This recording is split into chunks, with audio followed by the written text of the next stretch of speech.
परम सत्कारयोग सतगुरां दी साजी नवाजी गुरु प्यारे गुरु सवारी गुरु खालसा साध संगत जीओ। पातक पावन भगत वचल कृपा दे खजाने सतगुरु जुगो जुग अटल धन धन साहिब श्री गुरु ग्रंथ साहिब महाराज जी की कृपा का सदका सतगुरु के पावन मुकद्दस अस्थान गुरुद्वारा शहीद बाबा निहाल सिंह जी नगर तलन विखे संध्या के दीवान दे विच आप जी रल मिल के हाजिर जां भर रहे हो। गरीब नवाज सच्चे पातशाह जी की रहमत सदका जिथे अज नेता प्रति के नेम के मुताबिक संध्या के दीवान सजे हैं, गुरु के प्यार वाले कीर्तनीय सिंघां ने संगतां नूं कीर्तन श्रवण करवाया है। रहराज साहब जी के पाठ गुरु के ग्रंथी सिंघां दे राही सेवा हुई है। उपरंत सतगुरु जी के चरणों में जुड़ बैठ के कुछ समा पा सतगुरु जी की गुरबाणी की कथा इतिहास की कथा गुरमत विचार का लाहा रल मिल के प्राप्त करना है। आप संगतां नूं भली भांत विदित है कि अज वैसाखी का दिहाड़ा है, खालसा साधना दिवस है। अज के दिन एक वैसाख वाले दिन 1756 विक्रमी मुताबिक 30 मार्च 1699 नूं कलगीधर दशमेश पिता जी ने खंडे की धार दे विचों खालसा प्रगट किया है। अमृत की दात बख्शिश की है, सिक्खी की परख की है। भावें कि आपां इस दिहाड़े नूं बहुता मेले के रूप दे विच ही जानते हैं कि जी विसाखी का मेला लगना है तो असी मेले ते जाना। मैं अज दिन नूं भी कथा में बेनती की सी कि सवेरे ही एक मैसेज मैं पढ़िया उहदे विच लिखिया सी कि हारवेस्ट फैसटीवल विसाखी दीआं वधाइयां होण। इंग्लिश दे विच सी best wishes of harvest festival Vaisakhi.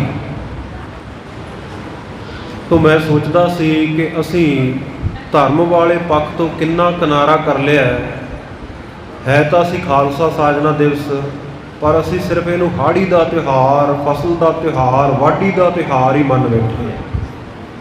पर दूजे पल सतगुरु साहब जी ने मन दे विच एक होर विचार लिया। मैं सोचिया बई जे आप इनू लिखते हैं कि ये सिर्फ वाढ़ी का त्यौहार है तो धार्मिक पक्ष तो कि ये दूर जाने वाली गल है।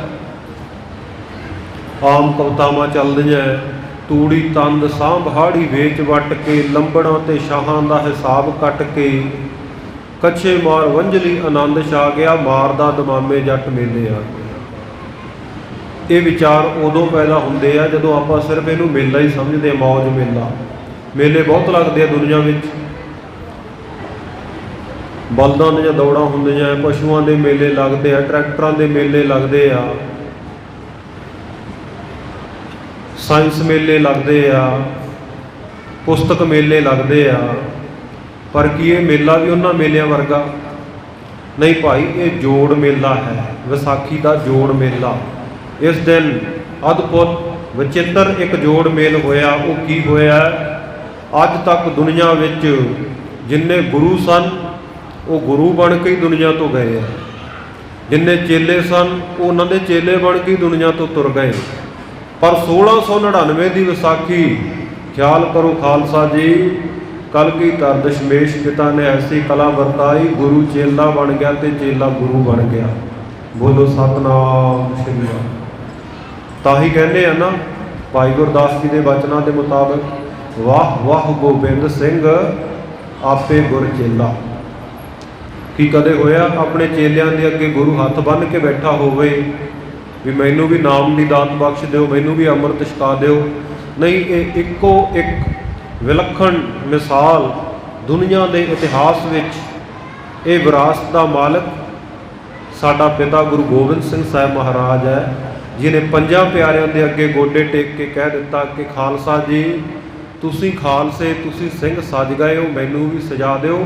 ਤੁਸੀਂ ਅੰਮ੍ਰਿਤ ਛਕ ਲਿਆ, ਮੈਨੂੰ ਵੀ ਛਕਾ ਦਿਓ। ਮਹਾਨ ਪਰਖ ਸਿੱਖੀ ਦੀ ਦਸ਼ਮੇਸ਼ ਪਿਤਾ ਜੀ ਨੇ ਅੱਜ ਦੇ ਦਿਨ 1756 ਬਿਕਰਮੀ ਵਿੱਚ ਕੀਤੀ। ਤਾਂ ਮੈਂ ਸੋਚਿਆ ਬਈ ਇਹ ਲਿਖਿਆ ਹਾਰਵੈਸਟ ਫੈਸਟੀਵਲ, ਵਾਢੀ ਦਾ ਤਿਉਹਾਰ, ਮੈਂ ਕਿਹਾ ਠੀਕ ਆ ਵੀ ਆਪੋ ਆਪਣਾ ਸੋਚਣ ਦਾ ਤਰੀਕਾ, ਆਪੋ ਆਪਣੀ ਥਿੰਕਿੰਗ ਹੈ। ਉਹਨਾਂ ਨੇ ਹੋ ਸਕਦਾ ਸਿਰਫ ਕਣਕ ਦੀ ਵਾਢੀ ਨੂੰ ਵਾਢੀ ਮੰਨਿਆ ਹੋਵੇ ਤੇ ਉਹ ਫਸਲ ਦਾ ਜਾਂ ਵਾਢੀ ਦਾ ਤਿਉਹਾਰ, ਪਰ ਸਤਿਗੁਰੂ ਵੱਲੋਂ ਦਿਮਾਗ ਦੇ ਵਿੱਚ ਵਿਚਾਰ ਆਇਆ ਕਿ ਦਸ਼ਮੇਸ਼ ਪਿਤਾ ਜੀ ਨੇ ਵੀ ਇਸ ਦਿਨ ਵਾਢੀ ਕੀਤੀ ਹੈ, ਪੰਜਾਂ ਦੇ ਸਿਰ ਵੱਢ ਕੇ। ਇਸ ਕਰਕੇ ਵਾਢੀ ਦਾ ਤਿਉਹਾਰ ਵੀ ਜੇ ਕਹਿ ਲਈਏ ਤੇ ਕੋਈ ਮਾੜੀ ਗੱਲ ਨਹੀਂ, ਪਰ ਫਿਰ ਵੀ ਧਾਰਮਿਕ ਪੱਖ ਦੇ ਨਾਲ ਜੋੜ ਕੇ ਇਹਨਾਂ ਤਿਉਹਾਰਾਂ ਨੂੰ ਮਨਾਉਣਾ ਚਾਹੀਏ। ਸਾਡੀ ਸ਼ਰਧਾ ਭਾਵਨਾ ਇਸ ਤਰ੍ਹਾਂ ਹੋਣੀ ਚਾਹੀਦੀ ਆ ਕਿ ਇਸ ਦਿਨ, ਕਿਉਂਕਿ ਵਿਸਾਖੀਆਂ ਬਹੁਤ ਆਈਆਂ ਗੁਰੂ ਘਰ ਦੇ ਵਿੱਚ, ਇਹ ਵਿਸਾਖੀ ਕੋਈ ਇਕੱਲੀ ਮਾਖੋਵਾਲ ਪਿੰਡ ਅਨੰਦਪੁਰ ਸਾਹਿਬ ਦਾ ਪੁਰਾਣਾ ਨਾਮ, ਉੱਥੇ ਨਹੀਂ ਮਨਾਈ ਗਈ 1699 ਨੂੰ। ਇਸ ਤੋਂ ਪਹਿਲਾਂ ਗੁਰੂ ਘਰ ਦੇ ਵਿੱਚ ਵਿਸਾਖੀ ਮਨਾਉਣ ਦਾ ਪ੍ਰਚਲਨ ਤੀਜੇ ਪਾਤਸ਼ਾਹ ਗੁਰੂ ਅਮਰਦਾਸ ਸਾਹਿਬ ਮਹਾਰਾਜ ਵੇਲੇ ਹੋ ਚੁੱਕਿਆ। ਭਾਈ ਪਾਰੋ ਜੀ ਪਰਮਹੰਸ ਡੱਲਾ ਨਿਵਾਸੀ, ਉਹਨਾਂ ਨੇ ਬੇਨਤੀ ਕੀਤੀ, ਪਾਤਸ਼ਾਹ ਗੁਰੂ ਦੀਆਂ ਸੰਗਤਾਂ ਅੱਗੇ ਪਿੱਛੇ ਆਪ ਜੀ ਦੇ ਦਰਸ਼ਨ ਕਰਨ ਵਾਸਤੇ ਆਉਂਦੀਆਂ, ਸਾਰਿਆਂ ਦਾ ਮੇਲ ਮਿਲਾਪ ਨਹੀਂ ਹੁੰਦਾ, ਕੋਈ ਐਸਾ ਤਿਉਹਾਰ, ਕੋਈ ਐਸਾ ਜੋੜ ਮੇਲੇ ਦਾ ਦਿਨ ਮਿਥੀਏ ਕਿ ਸਾਰੀ ਸੰਗਤ ਆਪਸ ਵਿੱਚ ਮਿਲ ਜੁਲ ਸਕੇ, ਆਪਸੀ ਪਰਸਪਰ ਪ੍ਰੇਮ ਬਣੇ ਤੇ ਵਾਕਫੀਅਤ ਹੋਵੇ ਸੰਗਤ ਦੀ ਆਪੋ ਵਿੱਚ। ਬਾਉਲੀ ਸਾਹਿਬ ਦੀ ਉਸਾਰੀ ਦੀ ਤਿਆਰੀ ਹੋ ਰਹੀ ਸੀ। ਜਿਸ ਦਿਨ ਸਤਿਗੁਰੂ ਜੀ ਨੇ 84 ਪੌੜੀਆਂ ਵਾਲੀ ਬਾਉਲੀ ਸਾਹਿਬ ਦਾ ਟੱਕ ਲਾਇਆ, ਉਸ ਦਿਨ ਇੱਕ ਵਿਸਾਖ ਸੀ। ਸਤਿਗੁਰੂ ਨੇ ਹੁਕਮ ਕਰ ਦਿੱਤਾ ਕਿ ਅੱਜ ਤੋਂ ਬਾਅਦ ਗੋਇੰਦਵਾਲ ਸਾਹਿਬ ਸੰਗਤਾਂ ਜਦੋਂ ਵੀ ਦਰਸ਼ਨ ਕਰਨ ਆਉਣ, ਵਿਸ਼ੇਸ਼ ਤੌਰ ਦੇ ਉੱਤੇ ਇਹ ਵਿਸਾਖੀ ਦੇ ਦਿਹਾੜੇ ਤੇ ਇਕੱਤਰ ਹੋਣਾ। 1557 ਈਸਵੀ ਦੀ ਗੱਲ ਹੈ, ਜਿਸ ਵੇਲੇ ਗੁਰੂ ਘਰ ਦੇ ਵਿੱਚ ਵਿਸਾਖੀ ਪ੍ਰਚਲਿਤ ਹੋਈ ਹੈ। ਔਰ ਇਸੇ ਪ੍ਰਕਾਰ ਬੀਬੀ ਰਾਜੀ ਦਾ ਪ੍ਰਸੰਗ ਤੁਸੀਂ ਸਾਰਿਆਂ ਨੇ ਸੁਣਿਆ, ਜਿਸ ਦਿਨ ਉਹਦਾ ਕੋੜਾ ਪਤੀ, ਪਿੰਗਲਾ ਪਤੀ ਠੀਕ ਹੁੰਦਾ, ਜਿੱਥੇ ਅੱਜ ਸ੍ਰੀ ਦਰਬਾਰ ਸਾਹਿਬ ਅੰਮ੍ਰਿਤਸਰ ਸਰੋਵਰ ਹੈ, ਇੱਥੇ ਛੱਪੜੀ ਸੀ, ਉਹਦੇ ਜਲ ਦੇ ਵਿੱਚ ਜਦੋਂ ਉਹਦੇ ਪਤੀ ਨੇ ਵੇਖਿਆ ਕਾਲੇ ਕਾਂ ਚਿੱਟੇ ਹੋ ਕੇ ਉੱਡ ਕੇ ਜਾ ਰਹੇ ਹੈ, ਸ਼ਰਧਾ ਭਾਵਨਾ ਆਈ, ਉੱਥੇ ਇਸ਼ਨਾਨ ਕੀਤਾ, ਸਰੀਰ ਅਰੋਗ ਹੋ ਗਿਆ। ਉਸ ਦਿਨ ਵੀ ਇੱਕ ਵਿਸਾਖ ਸੀ। ਇਸੇ ਪ੍ਰਕਾਰ 1699 ਦੀ ਵਿਸਾਖੀ, 1706 ਈਸਵੀ ਦੇ ਵਿੱਚ ਕਲਗੀਧਰ ਦਸ਼ਮੇਸ਼ ਪਿਤਾ ਜੀ ਜਦੋਂ ਮਾਲਵੇ ਦੇ ਵਿੱਚ ਜਾ ਕੇ ਬਿਰਾਜੇ ਆ, ਮਾਲਵਾ ਮੇਰਾ ਤਖਤ ਭਇਓ ਹੈ, ਗੁਰੂ ਕੀ ਕਾਂਸ਼ੀ, ਮਾਲਵੇ ਨੂੰ ਮਾਲੋ ਮਾਲ, ਜੰਗਲ ਦੇਸ਼ ਨੂੰ ਮਾਲਵੇ ਦਾ ਨਾਮ ਸਤਿਗੁਰੂ ਜੀ ਨੇ ਵਰ ਦਿੱਤੇ। ਤੋਂ 1706 ਦੇ ਵਿੱਚ ਵੀ ਸਤਿਗੁਰੂ ਜੀ ਨੇ ਵਿਸਾਖੀ ਦਾ ਵੱਡਾ ਜੋੜ ਮੇਲਾ ਤਖਤ ਸ੍ਰੀ ਦਮਦਮਾ ਸਾਹਿਬ ਦੀ ਧਰਤੀ ਤੇ ਕੀਤਾ, ਤੇ ਉਦੋਂ ਤੋਂ ਲੈ ਕੇ ਅੱਜ ਤੱਕ ਰਵਾਇਤ ਹੈ। ਹਾਲਾਂਕਿ ਵਿਸਾਖੀ ਦਾ ਜਿਹੜਾ ਬਹੁਤਾ ਪ੍ਰਚਲਨ ਅਨੰਦਪੁਰ ਸਾਹਿਬ ਖਾਲਸਾ ਸਾਜਨਾ ਦਿਵਸ ਦੀ ਘਟਨਾ ਤੋਂ ਆਪਾਂ ਮੰਨਦੇ ਹਾਂ, ਪਰ ਪੰਥਕ ਫੈਸਲੇ ਦੇ ਮੁਤਾਬਕ, ਸਤਿਗੁਰੂ ਸਾਹਿਬ ਜੀ ਦੇ ਸਿਧਾਂਤ ਦੇ ਮੁਤਾਬਕ ਤਖਤ ਸ੍ਰੀ ਦਮਦਮਾ ਸਾਹਿਬ ਦੀ ਧਰਤੀ ਉੱਤੇ ਵਿਸਾਖੀ ਦਾ ਵੱਡਾ ਜੋੜ ਮੇਲਾ ਮਨਾਇਆ ਜਾਂਦਾ। ਅੱਜ ਵੀ ਲੱਖਾਂ ਦੀ ਗਿਣਤੀ ਵਿੱਚ ਸੰਗਤਾਂ ਉੱਥੇ ਦਰਸ਼ਨ ਕਰਦੀਆਂ, ਇਸ਼ਨਾਨ ਕਰਦੀਆਂ, ਹਾਜ਼ਰੀਆਂ ਭਰਦੀਆਂ ਹਨ। ਸਤਿਗੁਰੂ ਸਾਹਿਬ ਜੀ ਦਾ 5ਵਾਂ ਤਖਤ ਹੈ। ਤੇ ਮੈਂ ਇਹ ਵੀ ਬੇਨਤੀ ਕਰਦੇ ਹਾਂ, ਕਈ ਵਾਰ ਕਈ ਸਰੀਰਾਂ ਨੇ ਆਪਣੇ ਨਾਂ ਦੇ ਨਾਲ ਤਖਤ ਸ਼ਬਦ ਲਾਏ ਹੁੰਦੇ ਆ। 5ਵਾਂ ਤਖਤ ਮਿੱਟੀ ਦਾ ਬਣਿਆ ਸਰੀਰ ਕੋਈ ਤਖਤ ਨਹੀਂ ਹੈ। ਤਖਤ ਉਹ ਹੈ ਜਿੱਥੇ ਗੁਰੂ ਮਹਾਰਾਜ ਨੇ ਬੈਠ ਕੇ ਹੁਕਮ ਜਾਰੀ ਕੀਤੇ, ਹੁਕਮਨਾਮੇ ਜਾਰੀ ਕੀਤੇ। ਔਰ ਅੱਜ ਵੀ ਤਖਤ ਸ੍ਰੀ ਦਮਦਮਾ ਸਾਹਿਬ ਜਦੋਂ ਦਰਸ਼ਨ ਕਰਾਂਗੇ ਨਾ, ਪਰਿਕਰਮਾ ਵਿੱਚੋਂ ਲੰਘਦੇ ਆ, ਉੱਥੇ ਇੱਕ ਮੋਹਰ ਸੰਗਤਾਂ ਦੇ ਦਰਸ਼ਨ ਵਾਸਤੇ ਰੱਖੀ ਹੋਈ ਹੈ, ਜਿਸ ਦੇ ਉੱਤੇ ਲਿਖਿਆ ਹੋਇਆ ਗੁਰੂ ਕੀ ਕਾਂਸ਼ੀ ਤਖਤ ਸ੍ਰੀ ਦਮਦਮਾ ਸਾਹਿਬ, ਜਿਸ ਤੋਂ ਸਿੱਧ ਹੁੰਦਾ ਹੈ ਕਿ ਉਹ ਪੰਜਵਾਂ ਤਖਤ ਹੈ। ਪੁਰਾਤਨ ਸਿੱਖ 4 ਹੀ ਤਖਤ ਮੰਨਦੇ ਸਨ। ਇਹ ਤਖਤ ਸਾਹਿਬ ਦੀ ਖੋਜ ਬਾਅਦ ਵਿੱਚ ਹੋਈ ਹੈ। ਸੋ 1706 ਬਿਕਰਮੀ ਵਿੱਚ ਉੱਥੇ ਵਿਸਾਖੀ ਦਾ ਜਿਹੜਾ ਵੱਡਾ ਜੋੜ ਮੇਲਾ ਮਨਾਉਣ ਦਾ ਪ੍ਰਚਲਨ ਸ਼ੁਰੂ ਹੋਇਆ। ਇਸੇ ਤਰ੍ਹਾਂ 1919 ਦੀ ਵਿਸਾਖੀ ਬਾਰੇ ਤੁਸੀਂ ਵੀ ਸਾਰਿਆਂ ਨੇ ਪੜ੍ਹਿਆ ਸੁਣਿਆ ਹੋਵੇਗਾ, ਸਾਡੇ ਬੱਚੇ ਬੱਚੀਆਂ ਵੀ ਹੁਣ ਪੜ੍ਹਦੇ ਸੁਣਦੇ ਹੋਣਗੇ ਸਕੂਲਾਂ ਵਿੱਚ। ਜਲਿਆਂਵਾਲੇ ਬਾਗ ਦਾ ਸਾਕਾ, ਜਦੋਂ ਜਨਰਲ ਡਾਇਰ ਨੇ ਆਪਣੇ ਹੱਕ ਹਕੂਕਾਂ ਦੀ ਮੰਗ ਕਰ ਰਹੇ ਲੋਕਾਂ ਦੇ ਉੱਤੇ ਗੋਲੀਆਂ ਚਲਾਈਆਂ ਅੰਨ੍ਹੇਵਾਹ, ਕੁਝ ਖੂਹਾਂ ਵਿੱਚ ਛਾਲਾਂ ਮਾਰ ਕੇ ਸ਼ਹੀਦ ਹੋ ਗਏ ਕੁਝ ਗੋਲੀਆਂ ਦੇ ਨਾਲ। ਉਹ 1919 ਦੀ ਵਿਸਾਖੀ ਵੀ ਚੇਤੇ ਰੱਖਣ ਯੋਗ ਹੈ। ਸਾਨੂੰ ਉਹਨਾਂ ਸ਼ਹੀਦਾਂ ਨੂੰ ਵੀ ਨਾਲ ਨਮਸਕਾਰ ਕਰੀਏ। ਵਰਤਮਾਨ ਸਮੇਂ ਦੇ ਵਿੱਚ ਆ ਜਾਓ, 1978 ਦੀ ਵਿਸਾਖੀ ਕਿਹਦੇ ਤੋਂ ਭੁੱਲੀ ਹੋਈ ਹੈ, ਜਿਸ ਵਿਸਾਖੀ ਤੋਂ ਬਾਅਦ ਪੰਜਾਬ ਇੱਕ ਬਹੁਤ ਵੱਡੇ ਕਾਲੇ ਦੌਰ ਦੇ ਵਿੱਚੋਂ ਗੁਜ਼ਰਿਆ। ਨੌਜਵਾਨਾਂ ਨੂੰ ਹਥਿਆਰ ਚੁੱਕਣ ਲਈ ਮਜਬੂਰ ਹੋਣਾ ਪਿਆ। ਹਜ਼ਾਰਾਂ ਨਹੀਂ ਲੱਖਾਂ ਦੀ ਗਿਣਤੀ ਦੇ ਵਿੱਚ ਨੌਜਵਾਨਾਂ ਨੂੰ ਘਰਾਂ ਤੋਂ ਚੁੱਕ ਕੇ ਝੂਠੇ ਪੁਲਿਸ ਮੁਕਾਬਲਿਆਂ ਦੇ ਵਿੱਚ ਮਾਰ ਦਿੱਤਾ ਗਿਆ। ਇਹ ਜਿਹੜਾ ਪ੍ਰਚਲਨ ਹੈ, ਇਹ ਆਰੰਭਤਾ ਮੌਜੂਦਾ ਸਿੱਖ ਸੰਘਰਸ਼ ਦੀ ਇਹ 1978 ਦੀ ਵਿਸਾਖੀ ਤੋਂ ਪ੍ਰਚੰਡ ਰੂਪ ਦੇ ਵਿੱਚ ਉੱਭਰ ਕੇ ਸਾਹਮਣੇ ਆਈ, ਜਿਸ ਵੇਲੇ ਗੁਰੂ ਗ੍ਰੰਥ ਪੰਥ ਦੇ ਸ਼ਰੀਕ ਬਣ ਕੇ ਬੈਠੇ ਨਰਕ ਧਾਰੀਏ ਗੁਰਬਚਨੇ ਵਰਗਿਆਂ ਨੇ ਸ੍ਰੀ ਅੰਮ੍ਰਿਤਸਰ ਸਾਹਿਬ ਦੀ ਪਵਿੱਤਰ ਧਰਤੀ ਦੇ ਉੱਤੇ ਆਪਣਾ ਕੂੜ ਪ੍ਰਚਾਰ ਆਰੰਭਿਆ, ਜਲਸੇ ਕੀਤੇ, ਸ਼ਾਂਤਮਈ ਸਿੱਖ ਰੋਕਣ ਗਏ। ਸੰਤ ਬਾਬਾ ਜਰਨੈਲ ਸਿੰਘ ਜੀ ਖਾਲਸਾ ਭਿੰਡਰਾਂ ਵਾਲੇ ਮਹਾਂਪੁਰਖ ਦਮਦਮੀ ਟਕਸਾਲ ਦੇ 14ਵੇਂ ਮੁਖੀ ਕਹਿਣੀ ਤੇ ਕਰਨੀ ਦਾ ਪੂਰਾ ਸੂਰਮਾ ਗੁਰੂ ਕਾ ਸਿੱਖ, ਉਹਨਾਂ ਦੇ ਸੰਗੀ ਜਦੋਂ ਗਏ, ਸ਼ਾਂਤਮਈ ਪ੍ਰੋਟੈਸਟ ਕਰਦਿਆਂ ਦੇ ਉੱਤੇ ਗੋਲੀਆਂ ਚਲਾ ਦਿੱਤੀਆਂ। 13 ਸਿੱਖ ਸ਼ਹੀਦ ਕਰ ਦਿੱਤੇ ਗਏ ਮੌਕੇ ਦੇ ਉੱਤੇ। ਤੇ ਅਫਸੋਸ ਉਹਨਾਂ ਅਪਰਾਧੀਆਂ ਨੂੰ, ਦੋਸ਼ੀਆਂ ਨੂੰ ਬਾਇੱਜ਼ਤ ਅਦਾਲਤਾਂ ਨੇ ਬਰੀ ਕੀਤਾ, ਕਿਉਂਕਿ ਸਿੱਖਾਂ ਵਾਸਤੇ ਇਨਸਾਫ ਹੈ ਕਿੱਥੇ ਹੈ। ਅੱਜ ਵੀ ਆ ਤੁਸੀਂ ਪਿਛਲੇ ਦਿਨਾਂ ਦੇ ਵਿੱਚ ਖਬਰਾਂ ਪੜ੍ਹੀਆਂ ਹੋਣਗੀਆਂ, ਕਹਿੰਦੇ ਜੀ ਕੋਰਟ ਨੇ ਇਹ ਸਟੇਟਮੈਂਟ ਦਿੱਤੀ ਹੈ ਕਿ ਉਹ ਬਲਾਤਕਾਰਾਂ ਅਤੇ ਕਤਲਾਂ ਦੇ ਕੇਸ ਦੇ ਵਿੱਚ ਜੇਲ੍ਹ ਦੀਆਂ ਸਜ਼ਾਵਾਂ ਭੁਗਤ ਰਿਹਾ ਗੁਰਮੀਤ ਰਾਮ ਰਹੀਮ ਸਿੰਘ, ਕਹਿੰਦੇ ਉਹ ਕ੍ਰਿਮੀਨਲ ਬੰਦਾ ਨਹੀਂ ਹੈ। ਵੀ ਕ੍ਰਿਮੀਨਲ ਫਿਰ ਹੁੰਦਾ ਕਿਵੇਂ ਹੈ? ਜੇ ਬਲਾਤਕਾਰੀ ਕ੍ਰਿਮੀਨਲ ਨਹੀਂ, ਕਤਲ ਕਰਨ ਵਾਲਾ ਕ੍ਰਿਮੀਨਲ ਨਹੀਂ, ਤਾਂ ਫਿਰ ਕ੍ਰਿਮੀਨਲ ਦੀ ਡੈਫੀਨੇਸ਼ਨ ਕੀ ਹੈ, ਪਰਿਭਾਸ਼ਾ ਕੀ ਹੈ, ਕਿਹਨੂੰ ਕਵਾਂਗੇ ਅਪਰਾਧੀ ਆ? ਇਹੋ ਜਿਹੀਆਂ ਗੱਲਾਂ ਸਾਧ ਸੰਗਤ ਜੀ ਸਾਨੂੰ ਮਜਬੂਰ ਕਰਦੀਆਂ ਸੰਘਰਸ਼ਾਂ ਦੇ ਵਾਸਤੇ। 1978 ਦੇ 13 ਸਿੰਘ, ਉਹਨਾਂ ਦੀ ਸ਼ਹਾਦਤ ਹੋ ਗਈ। ਅਖੰਡ ਕੀਰਤਨੀ ਜਥੇ ਦੇ ਸਿੰਘ, ਦਮਦਮੀ ਟਕਸਾਲ ਦੇ ਸਿੰਘ, ਕਾਰ ਸੇਵਾ ਵਾਲੇ ਸਿੰਘ, ਜਿਨ੍ਹਾਂ ਤੋਂ ਬਾਅਦ ਦੇ ਵਿੱਚ ਫਿਰ ਸਾਧ ਸੰਗਤ ਜੀ ਇਹ ਸਿੱਖ ਸੰਘਰਸ਼ ਬਹੁਤ ਮਘਿਆ। 1984 ਦਾ ਘੱਲੂ ਘਾਰਾ ਵਰਤਾਇਆ ਗਿਆ।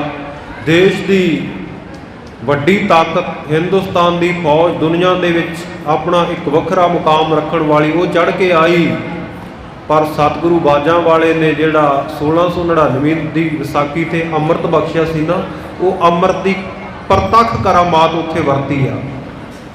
ਗਿਣਤੀ ਦੇ ਸਿੰਘਾਂ ਨੇ ਦੁਨੀਆ ਦੀ ਵੱਡੀ ਤਾਕਤ ਕਹਾਉਣ ਵਾਲੀ ਹਿੰਦੁਸਤਾਨ ਦੀ ਫੌਜ ਦੇ ਮੂੰਹ ਮੋੜ ਦਿੱਤੇ, ਨਾਸੀ ਚਨੇ ਚਬਾ ਦਿੱਤੇ। ਇਹ ਅੰਮ੍ਰਿਤ ਦੀ ਸ਼ਕਤੀ ਸੀ। 1699 ਦੀ ਵਿਸਾਖੀ ਦੇ ਉੱਤੇ ਬਖਸ਼ਿਆ ਸਤਿਗੁਰੂ ਦਾ ਅੰਮ੍ਰਿਤ। ਤੇ ਪਿਆਰਿਓ, ਇਹ ਅੰਮ੍ਰਿਤ ਦੀ ਕਰਾਮਾਤ ਜੇ ਵੇਖਣੀ ਹੋਵੇ ਨਾ, ਤੇ ਵੇਖੋ ਮੈਦਾਨੇ ਜੰਗ ਦੇ ਵਿੱਚ ਰਾਜੇ ਕੇਸਰੀ ਚੰਦ ਵਰਗੇ ਹਾਥੀ ਨੂੰ ਸ਼ਰਾਬ ਪਿਆ ਕੇ ਮਦਮਸਤ ਕਰਕੇ ਲਿਆਉਂਦੇ ਆ। ਉਹਦੇ ਤਨ ਦੇ ਉੱਤੇ ਵੱਡੇ ਵੱਡੇ ਲੋਹੇ ਦੇ ਤਵੇ ਬੰਨੇ ਜਾਂਦੇ ਆ, ਹਾਥੀ ਦੇ ਸਰੀਰ ਨੂੰ ਕੋਈ ਜ਼ਖਮ ਨਾ ਲੱਗੇ। 2 ਧਾਰਾ ਖੰਡਾ ਸੁੰਡ ਦੇ ਨਾਲ ਬੰਨ੍ਹ ਦਿੱਤਾ ਜਾਂਦਾ ਹੈ ਤਾਂ ਕਿ ਸਿੱਖ ਜਿਹੜੇ ਅੱਗੇ ਆਉਣ, ਸਿੱਖ ਫੌਜ ਅੱਗੇ ਆਵੇ, ਉਹਨਾਂ ਨੂੰ ਵੱਢਦਾ ਕੱਟਦਾ ਤੁਰਿਆ ਜਾਵੇ ਹਾਥੀ। ਔਰ ਹਾਥੀ ਨੇ ਜਾ ਕੇ ਟੱਕਰ ਮਾਰਨੀ ਹੈ ਕਿਲੇ ਦੇ ਵਿੱਚ।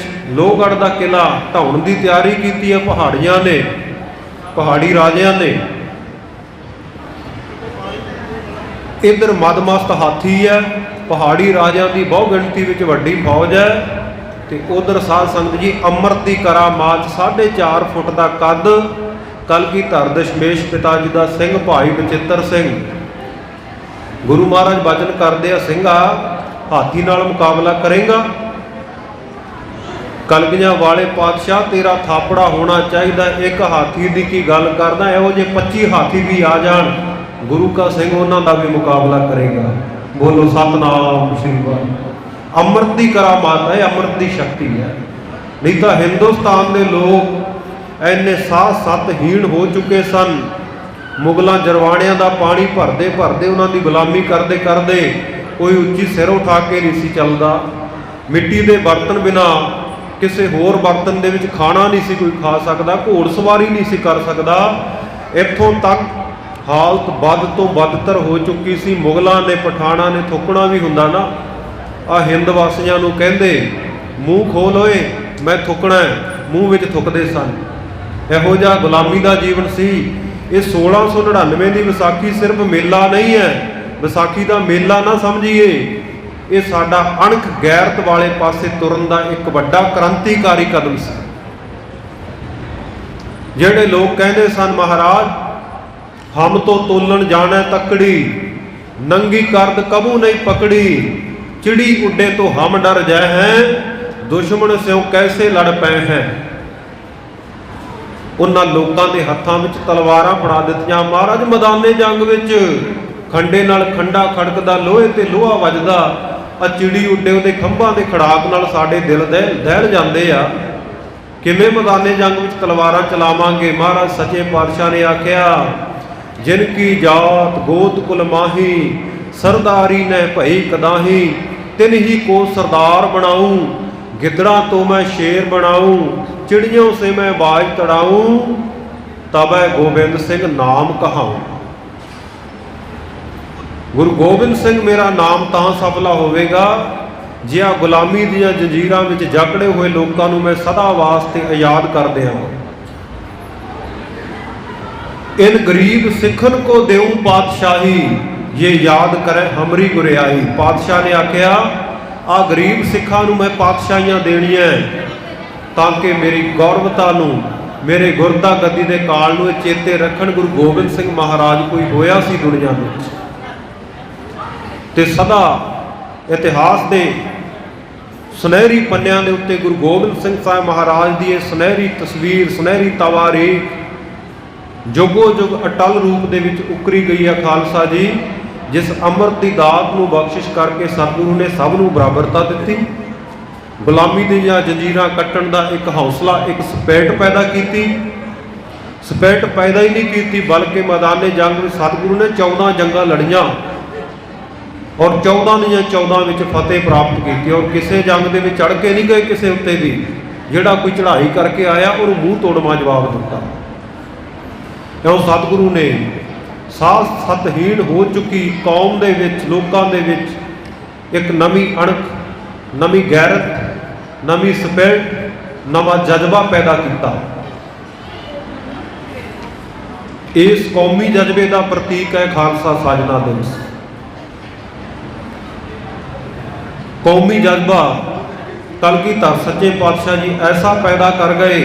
हर गुरु का सिख भावें वो कल्ला कल्ला भी सी, जदों भी गुलामी का एहसास करवाया जाता कल्ले कल्ले मोर्चे ला के बह जाते सन गुरु के सिख। और अज तक बाद दस्तूर ये मर्यादा, ये प्रपाटी जारी है सिखां में। जिस वेले लाहौर वाली शाही सड़क के उत्तों लंघदियां एक मुगल पठान ने यह तर्क मारी सी, झाड़ियां ओले बैठे दो ਸਿੰਘਾਂ ਨੂੰ वेख के निहंग सिंह का फरला उपरों दिखाई दे रहा सी बूटियां दे ओले बैठे दा। नाल वाले साथी नूं कहंदा भी मैनूं लगदा गुरु के सिंह बैठे आ। दूजा कहंदा कमाल दी गल करदा, सिंह कित्थे आ? सिंह तां सरकार ने खत्म कर दित्ते आ, तैनूं नहीं पता इन्हां दे सिरां दा मुੱਲ पा दित्ता। 5-5, 10-10, 20-20 रुपइयां विच इन्हां दे सिर विकदे आ। जिथे कोई सिख मिल जाए तो हुक्म है हुकूमत वालों वढ़ के लियाओ तो इनाम प्राप्त करो। सिख नहीं होने कोई बहरूपीए होने, एवें भेद बनाया होना। जदों सिखां दे कन्नी ये आवाज़ तुरकां दी पैंदी आ ਓਏ ਅਸੀਂ ਹੋਈਏ ਗੁਰੂ ਕੇ ਸਿੰਘ ਤੇ ਸਾਨੂੰ ਬਹੁਰੂਪੀ ਇਹ ਆਖੇ ਕੋਈ ਸਿੱਖਾਂ ਦਾ ਖੁਰਾ ਖੋਜ ਹੀ ਮਿਟਾਉਣ ਦੀ ਗੱਲ ਕਰ ਰਹੇ ਆ। ਇਹ ਕੀ ਸੋਚਣਗੇ ਸਿੱਖ ਖਤਮ ਹੋ ਗਏ ਆ। ਦੋਵੇਂ ਸਿੰਘਾਂ ਨੇ ਆਪਸ ਵਿੱਚ ਨੇਤਰ ਮਿਲਾਏ ਤੇ ਬੋਲੇ ਸੋ ਨਿਹਾਲ ਸਤਿ ਸ੍ਰੀ ਅਕਾਲ ਦਾ ਜਕਾਰਾ ਗਜਾ ਕੇ ਸਿੰਘ ਸਾਹਮਣੇ ਆ ਪ੍ਰਗਟ ਹੋਏ। ਜਦੋਂ ਮੁਗਲਾਂ ਨੇ ਪਿਛਾਂਹ ਨੂੰ ਧੌਣ ਕਰਕੇ ਵੇਖਿਆ ਉਹ ਤਾਂ ਸੱਚੀ ਮੁੱਚੀ ਦੇ ਸਿੰਘ ਹੈ। ਟੋਪੀਆਂ ਵੀ ਉੱਥੇ ਰਹਿ ਗਈਆਂ, ਜੁੱਤੀਆਂ ਵੀ ਉੱਥੇ ਰਹਿ ਗਈਆਂ, ਦੌੜ ਗਏ ਵੀ ਆ ਤਾਂ ਸੱਚੀ ਦਾ ਖਾਲਸਾ ਪ੍ਰਗਟ ਹੋ ਗਿਆ। ਅਸੀਂ ਤਾਂ ਸਮਝਦੇ ਸੀ ਇਹ ਖਤਮ ਹੋ ਚੁੱਕਿਆ ਹੈ, ਬਹੁਤ ਰੂਪੀ ਹੈ। ਇਹ ਕਲਗੀਧਰ ਪਾਤਸ਼ਾਹ ਦੇ ਬਖਸ਼ੇ ਹੋਏ ਅੰਮ੍ਰਿਤ ਦਾ ਜਜ਼ਬਾ ਸੀ। ਫਿਰ ਕੀ ਕੀਤਾ ਦੋਵਾਂ ਨੇ? ਭਾਈ ਸੁੱਖਾ ਸਿੰਘ ਮਹਿਤਾਬ ਸਿੰਘ ਨੇ ਦੋ ਹੀ ਸਨ ਗਿਣਤੀ ਵਿੱਚ ਸ਼ਾਹੀ ਸੜਕ ਦੇ ਉੱਤੇ ਨਾਕਾ ਲਾ ਲਿਆ। ਆਉਂਦੇ ਜਾਂਦੇ ਨੂੰ ਰੋਕਦੇ ਆ, ਚੁੰਗੀ ਕਟਾ ਕੇ ਜਾਓ। ਕਿਉਂ? ਅਸੀਂ ਪਿੱਛੇ ਕਟਾ ਕੇ ਆਏ ਆ ਮੁਗਲਾਂ ਨੂੰ। ਕਹਿੰਦੇ ਕਟਾ ਕੇ ਆਏ ਹੋਣਗੇ ਮੁਗਲਾਂ ਨੂੰ, ਪਰ ਖਾਲਸੇ ਦਾ ਰਾਜ ਹੋ ਗਿਆ। ਖਾਲਸੇ ਦਾ ਰਾਜ ਹੈ, ਖਾਲਸਾ ਰਾਜ ਦੀ ਚੁੰਗੀ ਇੱਥੇ ਕਟਾ ਕੇ ਜਾਣੀ ਪੈਣੀ ਹੈ। ਤੇ ਉਹ ਔਖਾ ਜਿਹਾ ਹੋ ਕੇ ਚੁੰਗੀ ਤਾਂ ਕਟਾ ਗਿਆ। ਕਹਿੰਦਾ ਜਾ ਕੇ ਸ਼ਿਕਾਇਤ ਕਰਦਾ ਹੈ ਤੁਹਾਡੀ ਮੁਗਲਾਂ ਦੇ ਕੋਲ, ਐਵੇਂ ਜਾਲੀ ਚੁੰਗੀ ਲਾਈ ਬੈਠੇ, ਜਾਲੀ ਕਹੀਆਂ ਨੇ ਉਹ ਸਿੱਖਾਂ ਦਾ ਰਾਜ ਹੋ ਗਿਆ। ਕਹਿੰਦੇ ਪਿਆਰਿਆ ਇਸੇ ਕਰਕੇ ਤਾਂ ਕਹਿੰਦੇ ਅਸੀਂ ਨਾਕਾ ਲਾਇਆ, ਚੁੰਗੀ ਲਾਈ ਹੈ ਵੀ ਕੋਈ ਉਹਨਾਂ ਮੁਗਲਾਂ ਨੂੰ ਜਾ ਕੇ ਦੱਸ ਦੇਵੇ ਸਹੀ ਕਿ ਐਵੇਂ ਭੁਲੇਖੇ 'ਚ ਨਾ ਰਹੋ ਕਿ ਸਿੰਘ ਮਾਰ ਦਿੱਤੇ ਹੈ। ਸਿੰਘਾਂ ਦਾ ਤਾਂ ਅੱਜ ਵੀ ਰਾਜ ਚੱਲਦਾ, ਟੈਕਸ ਉਗਰਾ ਰਹੇ ਆ, ਮਾਮਲਾ ਉਗਰਾ ਰਹੇ ਆ, ਚੁੰਗੀ ਕਟਾ ਰਹੇ ਆ ਲੋਕਾਂ ਨੂੰ।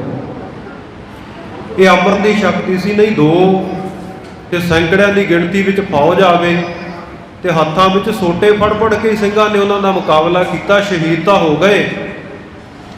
ਪਰ ਸਾਧ ਸੰਗਤ ਜੀ ਅੰਮ੍ਰਿਤ ਦੀ ਸ਼ਕਤੀ ਨੇ ਪਿਛਾਂਹ ਹਟਣ ਵਾਸਤੇ ਉਹਨਾਂ ਨੂੰ ਮਜਬੂਰ ਨਹੀਂ ਕੀਤਾ, ਸਗੋਂ ਡਟੇ ਰਹਿਣ ਦੀ ਹਿੰਮਤ ਬਖਸ਼ੀ। ਇਹ ਅੰਮ੍ਰਿਤ ਦੀ ਦਾਤ ਦੀ ਸ਼ਕਤੀ ਆ। ਇਤਿਹਾਸ ਆਪ ਜੀ 1699 ਦੀ ਵਿਸਾਖੀ ਦਾ ਸਾਰੇ ਜਾਣਦੇ ਹੋ। ਸੰਖੇਪ ਰੂਪ ਦੇ ਵਿੱਚ ਆਪਾਂ ਵਿਚਾਰ ਕਰ ਲੈਂਦੇ ਹਾਂ। ਅਨੰਦਪੁਰ ਸਾਹਿਬ ਦੀ ਧਰਤੀ 9ਵੇਂ ਪਾਤਸ਼ਾਹ ਜੀ ਨੇ ਜਗ੍ਹਾ ਮੁੱਲ ਲਈ ਪਹਾੜੀ ਰਾਜਿਆਂ ਤੋਂ ਰਾਣੀ ਚੰਪਾ ਦੇ ਪਾਸੋਂ। ਮਾਖੋਵਾਲ ਦਾ ਇਹ ਇਲਾਕਾ ਸੀ, ਨੇੜਲਾ ਨਗਰ ਮਾਖੋਵਾਲ ਸੀ। ਆਪਣੇ ਸਤਿਕਾਰਯੋਗ ਮਾਤਾ ਜੀ ਦੇ ਨਾਂ ਤੇ ਗੁਰੂ ਤੇਗ ਬਹਾਦਰ ਸਾਹਿਬ ਨੇ ਚੱਕ ਨਾਨਕੀ ਇਸ ਨਗਰ ਦਾ ਨਾਂ ਰੱਖਿਆ। ਬਾਅਦ ਵਿੱਚ ਹੌਲੀ ਹੌਲੀ ਆਨੰਦਾਂ ਦੀ ਪੁਰੀ ਅਨੰਦਪੁਰ ਸਾਹਿਬ ਪ੍ਰਚਲਿਤ ਹੋ ਗਿਆ। ਇਸ ਅਨੰਦਪੁਰ ਸਾਹਿਬ ਜਿੱਥੇ ਆਪਾਂ ਤਖਤ ਸ੍ਰੀ ਕੇਸਗੜ੍ਹ ਸਾਹਿਬ ਦੇ ਦਰਸ਼ਨ ਕਰਦੇ ਹਾਂ, ਮੁੱਖ ਤਖਤ ਦੇ, ਇਸ ਜਗ੍ਹਾ ਦੇ ਉੱਤੇ ਬਹੁਤ ਵੱਡਾ ਤੰਬੂ ਕਲਗੀਧਰ ਸੱਚੇ ਪਾਤਸ਼ਾਹ ਜੀ ਨੇ ਲਵਾਇਆ। 13 ਮਹੀਨੇ ਪਹਿਲਾਂ ਸਤਿਗੁਰੂ ਜੀ ਇਕਾਂਤਵਾਸ ਰਹੇ ਹੈ। 13 ਮਹੀਨਿਆਂ ਬਾਅਦ ਅੱਜ ਸੰਗਤ ਵਿੱਚ ਆਉਣਾ, ਸੰਗਤ ਵਿੱਚ ਆ ਕੇ ਅੰਮ੍ਰਿਤ ਵੇਲੇ ਦਾ ਸਮਾਂ, ਆਸਾ ਦੀ ਵਾਰ ਦੇ ਕੀਰਤਨ ਦੀ ਸਮਾਪਤੀ ਹੋਈ ਹੈ। ਸ੍ਰੀ ਗੁਰੂ ਗ੍ਰੰਥ ਸਾਹਿਬ ਮਹਾਰਾਜ ਜੀ ਦਾ ਪ੍ਰਕਾਸ਼ ਹੈ। ਸਤਿਗੁਰੂ ਜੀ ਆਪਣੇ ਤਖਤ ਦੇ ਉੱਤੋਂ, ਸਿੰਘਾਸਣ ਦੇ ਉੱਤੋਂ ਉੱਠੇ। ਸ਼ਰਰ ਕਰਦੀ ਸ਼ਮਸ਼ੀਰ ਸ੍ਰੀ ਸਾਹਿਬ ਮਿਆਨੋਂ ਬਾਹਰ ਆਈ ਹੈ। ਸਤਿਗੁਰੂ ਸਾਹਿਬ ਜੀ ਦੀ ਤੇਗ, ਸਤਿਗੁਰੂ ਜੀ ਦੀ ਭਗਉਤੀ ਦਾ ਲਿਸ਼ਕਾਰਾ ਜਿਹਦੀਆਂ ਵੀ ਅੱਖਾਂ ਦੇ ਵਿੱਚ ਪਿਆ, ਨੇਤਰ ਝੁੰਧਿਆ ਗਏ। ਬਿਜਲੀ ਦੀ ਤਰ੍ਹਾਂ ਲਿਸ਼ਕਦੀ ਹੋਈ ਤਲਵਾਰ ਹੱਥ ਵਿੱਚ ਲਹਿਰਾਉਂਦੇ ਹੋਏ ਬਾਜਾਂ ਵਾਲੇ ਸਤਿਗੁਰੂ ਪਾਤਸ਼ਾਹ ਮੰਚ ਦੇ ਉੱਤੇ ਆਏ ਆ, ਸਟੇਜ ਦੇ ਉੱਤੇ ਆਏ ਆ। ਨੇਤਰ ਲਾਲ ਨੇ ਕਲਗੀਧਰ ਪਾਤਸ਼ਾਹ ਦੇ ਅਗੰਮੀ ਵੀਰ ਰਸ ਦੇ ਵਿੱਚ ਹਨ। ਆਉਂਦਿਆਂ ਹੀ ਬਚਨ ਕੀਤਾ, ਐ ਗੁਰੂ ਨਾਨਕ ਦੀ ਸੰਗਤੇ ਮੇਰੀ ਆ ਤਲਵਾਰ ਖੂਨ ਦੀ ਪਿਆਸੀ ਹੈ। ਕੋਈ ਉੱਠੇ ਸੰਗਤ ਵਿੱਚੋਂ ਕੋਈ ਇੱਕ ਗੁਰੂ ਕਾ ਸਿੱਖ ਜਿਹੜਾ ਇਹ ਤਲਵਾਰ ਦੀ ਪਿਆਸ ਬੁਝਾਵੇ। ਸਨਾਟਾ ਛਾ ਗਿਆ। ਗੁਰੂ ਦਾ ਕੰਮ ਹੁੰਦਾ ਸਿੱਖਾਂ ਨੂੰ ਜੀਵਨ ਦਾਨ ਦੇਣਾ। ਕਈ ਮੇਰੇ ਵਰਗੇ ਸ਼ਰਧਾ ਤੋਂ ਹੀਣੇ ਬੈਠੇ ਆਪਸ ਵਿੱਚ ਵਿਚਾਰਾਂ ਕਰਦੇ ਆ, ਬਈ ਗੁਰੂ ਤਾਂ ਸਿੱਖਾਂ ਨੂੰ ਵੱਢਣ ਦੇ ਰਸਤੇ ਤੁਰ ਪਿਆ, ਸਿੱਖਾਂ ਦੇ ਸਿਰ ਮੰਗੀ ਜਾਂਦਾ। ਇਹ ਕਿਹੜੀ ਗੱਲ ਹੋਈ? ਕੁਝ ਦੇਰ ਉਡੀਕ ਕੇ ਕਲਗੀਧਰ ਪਾਤਸ਼ਾਹ ਨੇ ਫਿਰ ਆਵਾਜ਼ਾਂ ਦਿੱਤਾ, ਐ ਗੁਰੂ ਨਾਨਕ ਦੀ ਸੰਗਤੇ ਅਸੀਂ ਦੂਜੀ ਵਾਰ ਫੇਰ ਮੰਗ ਕਰਦੇ ਹਾਂ, ਕੋਈ ਉੱਠੇ ਗੁਰੂ ਕਾ ਸਿੱਖ ਜਿਹੜਾ ਤਲਵਾਰ ਦੀ ਭੇਟਾ ਆਪਣਾ ਸੀਸ ਕਰੇ।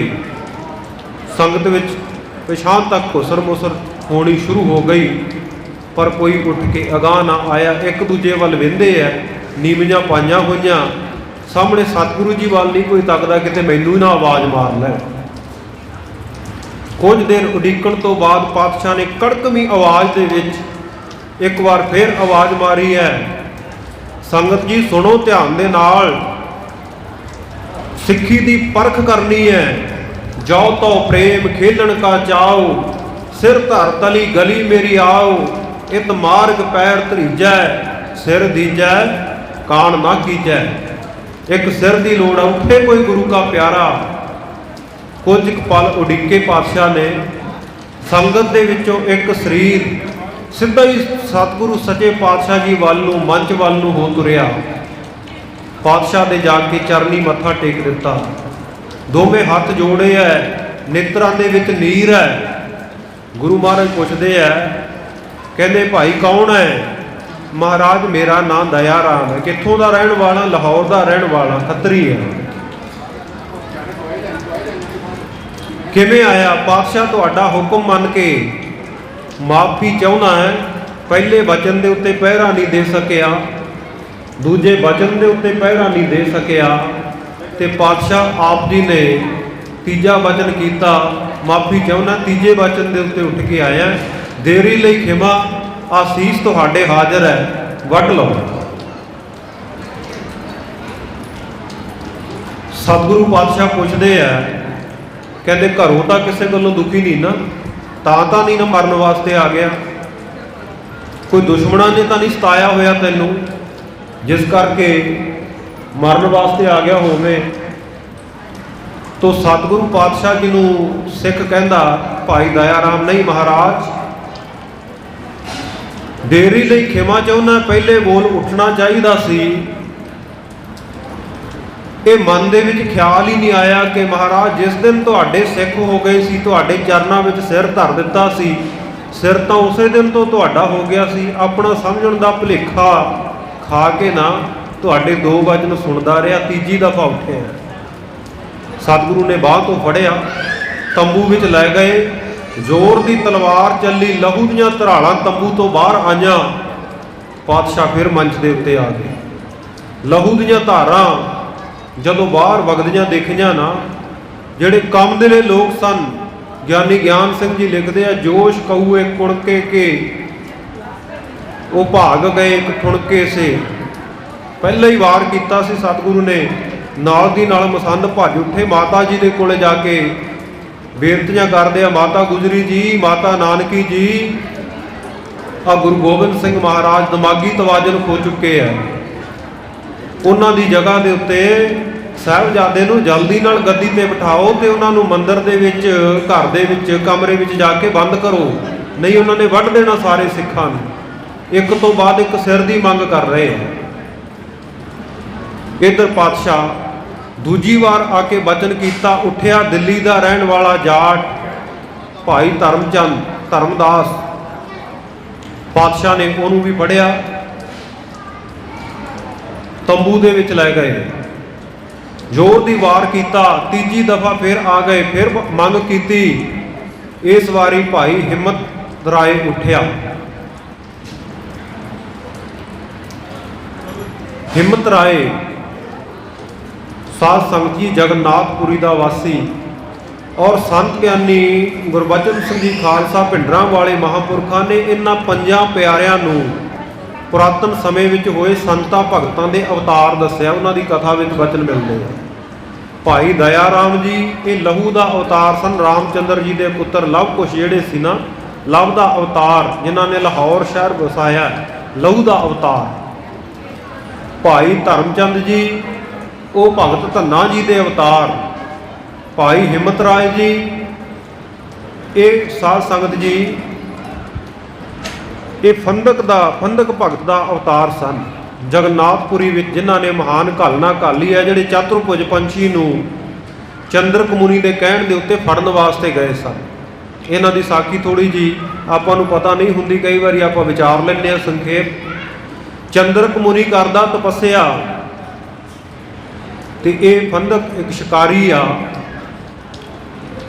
शिकारी ने ਸਾਧੂ ਮਹਾਤਮਾ ਜਾਣ ਕੇ ਅਰਦਾਸ ਕਰ ਲਈ ਮਨ ਹੀ ਮਨ, ਕਹਿੰਦਾ ਮਹਾਤਮਾ ਜੀ ਅੱਜ ਪੰਛੀ ਬਹੁਤ ਸਾਰੇ ਮਿਲ ਜਾਣ, ਫਸ ਜਾਣ ਜਾਲ ਵਿੱਚ, ਚੌਥਾ ਹਿੱਸਾ ਤੁਹਾਡੀ ਭੇਟ ਕਰਕੇ ਜਾਵਾਂਗਾ। ਉਸ ਦਿਨ ਕੁਦਰਤੀ ਬਹੁਤ ਸਾਰੇ ਪੰਛੀ ਜਾਲ ਵਿੱਚ ਫਸੇ। ਇਹਨੇ ਚੌਥਾ ਹਿੱਸਾ ਕੱਢ ਕੇ ਇੱਕ ਝੋਲਾ ਭਰ ਕੇ ਲਿਆ ਕੇ ਮਹਾਤਮਾ ਦੇ ਚਰਨਾਂ ਵਿੱਚ ਰੱਖ ਦਿੱਤਾ। ਜਦੋਂ ਚੰਦਰਕ ਮੁਨੀ ਨੇ ਵੇਖਿਆ ਵੀ ਇੰਨੇ ਸਾਰੇ ਪੰਛੀ ਫਾਹ ਕੇ ਲੈ ਆਇਆ, ਫੜ ਕੇ ਲੈ ਆਇਆ, ਪੁੱਛਦਾ ਵੀ ਇਹ ਕਾਹਦੇ ਵਾਸਤੇ? ਕਹਿੰਦਾ ਜੀ ਅਰਦਾਸ ਕਰਕੇ ਗਿਆ ਸੀ, ਚੌਥਾ ਹਿੱਸਾ ਤੁਹਾਨੂੰ ਭੇਟ ਕਰਨਾ। ਤੇ ਰਿਖੀ ਮੁਨੀ ਕਹਿੰਦਾ ਵੀ ਆਹ ਬੇਦੋਸ਼ੇ ਜਾਨਵਰਾਂ ਨੂੰ ਫੜ ਕੇ ਤੂੰ ਮੈਨੂੰ ਭੇਟ ਕਰਨਾ ਸੀ? ਇਹ ਤਾਂ ਬਹੁਤ ਵੱਡਾ ਪਾਪ ਹੈ। ਕਹਿੰਦਾ ਮੈਂ ਤੈਨੂੰ ਸ਼ਰਾਪ ਦੇ ਦਿਆਂਗਾ, ਜੇ ਚੰਗੀ ਚਾਹੁੰਦਾ ਹੈ ਤੇ ਫਿਰ ਜਾ ਮੈਨੂੰ ਚਤੁਰਭੁਜੀ ਪੰਛੀ ਫੜ ਕੇ ਲਿਆ ਕੇ ਦੇ। ਹੁਣ ਚਤੁਰਭੁਜੀ ਪੰਛੀ ਕੋਈ ਹੋਵੇ ਤਾਂ ਉਹ ਫੜ ਕੇ ਲਿਆਵੇ। ਉਹ ਭਾਲ ਵਿੱਚ ਤੁਰ ਪਿਆ। ਇਹਦੀ ਘਰ ਵਾਲੀ ਵੀ ਕਹਿੰਦੀ ਐਵੇਂ ਸਾਧ ਨੇ ਤੈਨੂੰ ਕੋਈ ਗੱਲ ਕਹਿ ਦਿੱਤੀ ਹੈ, ਤੈਨੂੰ ਭਰਮਾ ਦਿੱਤਾ ਹੈ, ਚਤੁਰਭੁਜੀ ਪੰਛੀ ਨਹੀਂ ਹੁੰਦਾ ਕੋਈ। ਉਹ ਜਦੋਂ ਸ਼ਿਕਾਰ ਕਰਦੇ ਦਾ ਪ੍ਰਸ਼ਾਦਾ ਲੈ ਕੇ ਆਈ, ਇਹਨੇ ਆਖਿਆ ਵੀ ਨਹੀਂ ਮਹਾਤਮਾ ਝੂਠ ਨਹੀਂ ਬੋਲਦੇ ਹੁੰਦੇ, ਵਾਕਈ ਚਤੁਰਭੁਜੀ ਪੰਛੀ ਕੋਈ ਹੋਣਾ। ਤਾਂ ਜਦੋਂ ਬਹੁਤਾ ਹੀ ਖਹਿੜਾ ਕਰਨ ਲੱਗੀ ਵੀ ਨਹੀਂ ਸਾਧ ਨੇ ਝੂਠ ਬੋਲਿਆ, ਜਦੋਂ ਆਹ ਗੱਲ ਕਹੀ ਤੇ ਛੁਰਾ ਕੱਢ ਕੇ ਉਹਦੇ ਪਿੱਛੇ ਪੈ ਗਿਆ। ਉਹ ਤਾਂ ਸੁੱਟ ਕੇ ਪ੍ਰਸ਼ਾਦਾ ਪਾਣੀ ਭੱਜ ਗਈ। ਇੰਨੇ ਨੂੰ ਭਗਵਾਨ ਨੇ ਦੇਖਿਆ ਵੀ ਇਹ ਵੀ ਵਚਨ ਦਾ ਪੱਕਾ ਹੈ, ਭਾਵੇਂ ਸ਼ਿਕਾਰੀ ਹੈ ਪਰ ਮਹਾਤਮਾ ਉੱਤੇ ਸ਼ਰਧਾ ਕੀਤੀ ਹੈ। ਉਹਦੀ ਸ਼ਰਧਾ ਭਾਵਨਾ ਨੂੰ ਫਲ ਲਾਉਣ ਵਾਸਤੇ ਤੇ ਮਹਾਤਮਾ ਦੇ ਵਚਨ ਨੂੰ ਪੂਰਿਆਂ ਕਰਨ ਵਾਸਤੇ ਭਗਵਾਨ ਚਤੁਰਭੁਜੀ ਪੰਛੀ ਦੇ ਰੂਪ ਵਿੱਚ ਉਹਦੇ ਸਾਹਮਣੇ ਉੱਡ ਗਏ। ਉਸ ਵੇਲੇ ਇਹਨੇ ਚਿਖਾ ਚਿਣ ਲਈ ਸੀ ਵੀ ਜੇ ਚਤੁਰਭੁਜੀ ਪੰਛੀ ਨਹੀਂ ਮਿਲਦਾ, ਚਿਖਾ ਵਿੱਚ ਸੜ ਕੇ ਮਰ ਜਾਣਾ, ਮਹਾਤਮਾ ਕੋਲੇ ਕਿਹੜਾ ਮੂੰਹ ਲੈ ਕੇ ਜਾਊਂਗਾ। ਜਦੋਂ ਚਿਖਾ 'ਚ ਸੜਨ ਲੱਗਾ, ਚਤੁਰਭੁਜੀ ਪੰਛੀ ਕੋਲੋਂ ਉੱਡਿਆ। ਇਹਨੇ ਵੇਖਿਆ ਵੀ ਬਣ ਗਈ ਗੱਲ, ਪਿਛਾਂ ਭੱਜ ਤੁਰਿਆ। ਅੱਗੇ ਚਤੁਰਭੁਜੀ ਪੰਛੀ ਦੇ ਰੂਪ ਵਿੱਚ ਭਗਵਾਨ ਜੀ ਉੱਡ ਰਹੇ ਐ। ਪਿੱਛੇ ਸ਼ਿਕਾਰੀ ਕੰਡਿਆਂ ਦੇ ਨਾਲ ਲਹੂ ਲਹਾਨ ਸਰੀਰ ਇਹਦਾ ਹੋ ਗਿਆ।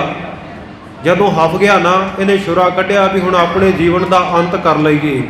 ਤਾਂ ਭਗਵਾਨ ਜੀ ਜਾਣਬੁੱਝ ਕੇ ਇੱਕ ਝਾੜੀ ਵਿੱਚ ਫਸ ਗਏ ਨੇ, ਜਾ ਕੇ ਫੜ ਲਏ ਚਤੁਰਭੁਜੀ ਪੰਛੀ ਨੂੰ। ਲਿਆ ਕੇ ਉਹ ਮਹਾਤਮਾ ਚੰਦਰਕ ਮੁਨੀ ਦੇ ਲਿਆ ਕੇ ਭੇਟਾ ਕਰ ਦਿੱਤਾ। ਕਹਿੰਦੇ ਆਹ ਲਓ ਜੀ। ਚੰਦਰਕ ਮੁਨੀ ਦੇਖਦੇ ਆ ਵੀ ਚਤੁਰਭੁਜ ਪੰਛੀ ਤਾਂ ਕੋਈ ਨਹੀਂ ਹੁੰਦਾ, ਪਛਾਣ ਲਿਆ ਤਾਂ ਭਗਵਾਨ ਜੀ ਆਪ ਹੀ ਹੈ। ਆਖਿਆ ਭਗਵਾਨ ਜੀ ਤੁਸੀਂ ਕਿਵੇਂ ਸ਼ਿਕਾਰੀ ਦੇ ਹੱਥ ਆ ਗਏ? ਕਹਿੰਦੇ ਪਿਆਰਿਆ ਤੂੰ ਮੇਰਾ ਸੰਤ ਹੈ, ਸੰਤ ਨੇ ਕੀਤੇ ਹੋਣ ਵਚਨ ਤੇ ਭਗਵਾਨ ਪੂਰੇ ਨਾ ਕਰੇ। ਤੇਰੇ ਵਚਨਾਂ ਕਰਕੇ ਚਤੁਰਭੁਜੀ ਪੰਛੀ ਬਣਨਾ ਪਿਆ। ਉਹਨੇ ਉਹਦੇ ਤੋਂ ਲੈ ਲਿਆ ਚਤੁਰਭੁਜੀ ਪੰਛੀ। ਤਾਂ ਉਸ ਵੇਲੇ ਮਹਾਤਮਾ ਨੇ ਉਪਦੇਸ਼ ਦਿੱਤਾ। ਫਿਰ ਇਹ ਫੰਦਕ ਦੇ ਰੂਪ ਦੇ ਵਿੱਚ ਸਾਧ ਸੰਗਤ ਜੀ ਇਸ ਮਹਾਤਮਾ ਨੇ ਬਹੁਤ ਭਗਤੀ ਕੀਤੀ, ਲੰਮਾ ਸਮਾਂ ਭਗਤੀ ਕੀਤੀ ਜਗਨਨਾਥਪੁਰੀ ਦੇ ਵਿੱਚ। ਤੇ ਉਹ ਭਾਈ ਹਿੰਮਤ ਰਾਏ ਜੀ ਅੱਜ ਆਪਣੇ ਜਨਮ ਨੂੰ ਸਫਲਿਆਂ ਕਰਨ ਵਾਸਤੇ ਕਲਗੀਧਰ ਪਾਤਸ਼ਾਹ ਦੇ ਸੀਸ ਭੇਟ ਕਰਦੇ। ਚੌਥੀ ਦਫਾ ਬਚਨ ਹੋਇਆ ਤੇ ਭਗਤ ਨਾਮਦੇਵ ਜੀ ਦੇ ਅਵਤਾਰ ਭਾਈ ਮੋਹਕਮ ਦਾਸ ਜੀ ਉਹ ਉੱਠ ਕੇ ਅੱਗੇ ਆਏ। ਸਤਿਗੁਰੂ ਨੇ ਉਹ ਵੀ ਸੀਸ ਭੇਟਾ ਵਜੋਂ ਲੈ ਲਿਆ, ਸਿਰ ਕੱਟ ਦਿੱਤਾ। ਪੰਜਵੇਂ ਸਾਹਿਬ ਚੰਦ ਜੀ ਜਿਹੜੇ ਭਗਤ ਸੈਣ ਜੀ ਦਾ ਅਵਤਾਰ ਸਨ। ਦੇਖੋ ਪਿਆਰਿਓ, ਭਾਵੇਂ ਪਿਛਲੇ ਜਨਮਾਂ ਵਿੱਚ ਬਹੁਤ ਭਗਤੀ ਕੀਤੀ, ਜੀਵਨ ਮੁਕਤ ਮਹਾਤਮਾ ਸਨ, ਪਰ ਫਿਰ ਵੀ ਆਪਣੇ ਆਪ ਨੂੰ ਸਫਲਿਆਂ ਕਰਨ ਵਾਸਤੇ ਕਲਗੀਧਰ ਪਾਤਸ਼ਾਹ ਦੇ ਚਰਨਾਂ ਦੇ ਵਿੱਚ ਸੀਸ ਕਟਾਉਣ ਦੇ ਲਈ ਆ ਕੇ ਹਾਜ਼ਰ ਹੋਏ। ਔਰ ਇਹ ਜਿਹੜੇ ਸਾਰੇ ਬਚਨ ਆ ਨਾ, ਕਲਗੀਧਰ ਸੱਚੇ ਪਾਤਸ਼ਾਹ ਦਾ ਇੱਕ ਹਜੂਰੀਆ ਸਿੱਖ ਹੁੰਦਾ ਸੀ ਭਾਈ ਹਰ ਸਿੰਘ, ਜਿਹੜਾ ਸਤਿਗੁਰੂ ਜੀ ਦੀ ਡਾਇਰੀ ਲਿਖਦਾ ਸੀ। ਉਹਨਾਂ ਨੇ ਗੁਹਜ ਕਥਾ ਨਾਮੇ ਗ੍ਰੰਥ ਦੇ ਵਿੱਚ ਇਹ ਸਾਰੇ ਬਚਨ ਲਿਖੇ। ਔਰ ਉਸ ਦਿਨ 10 ਲੱਖ ਦਾ ਇਕੱਠ ਅਨੰਦਪੁਰ ਸਾਹਿਬ ਦੀ ਧਰਤੀ ਦੇ ਉੱਤੇ ਹੋਇਆ। ਪੰਜਾਂ ਦੇ ਸਿਰ ਕੱਟ ਕੇ ਕਲਗੀਧਰ ਸੱਚੇ ਪਾਤਸ਼ਾਹ ਨੇ ਮਰਿਆਦਾ ਪੂਰਵਕ 5 ਬਾਣੀਆਂ ਜਪਜੀ ਸਾਹਿਬ, ਜਾਪ ਸਾਹਿਬ, ਤਵਾ ਪ੍ਰਸਾਦ ਸੋਈਏ, ਚੌਪਈ ਸਾਹਿਬ, ਸੰਪੂਰਨ 40 ਪੌੜੀਆਂ ਆਨੰਦ ਸਾਹਿਬ ਦਾ ਪਾਠ ਕੀਤਾ।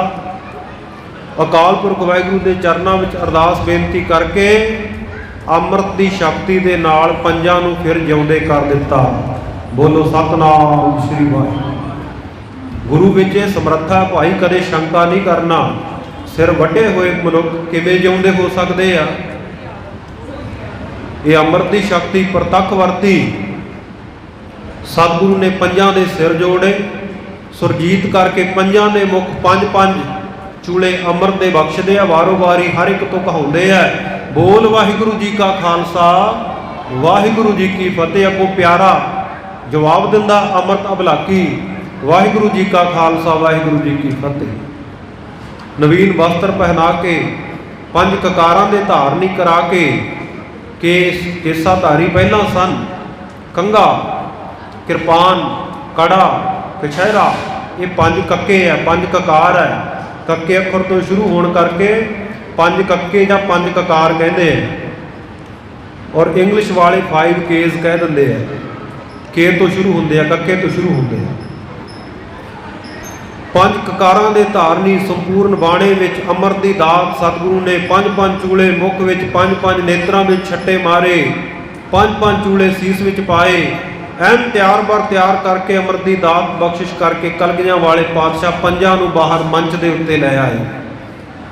ਜਦੋਂ ਦੁਨੀਆ ਦੇ ਲੋਕ ਵੇਖਦੇ ਆ ਵੀ ਇੱਕ ਗੁਰੂ ਗੋਬਿੰਦ ਸਿੰਘ ਮਹਾਰਾਜ ਤਾਂ ਪਹਿਲਾਂ ਹਾਜ਼ਰ ਸੀ, ਉਹਨਾਂ ਵਰਗੇ 5 ਗੁਰੂ ਗੋਬਿੰਦ ਸਿੰਘ ਖੜੇ ਆ।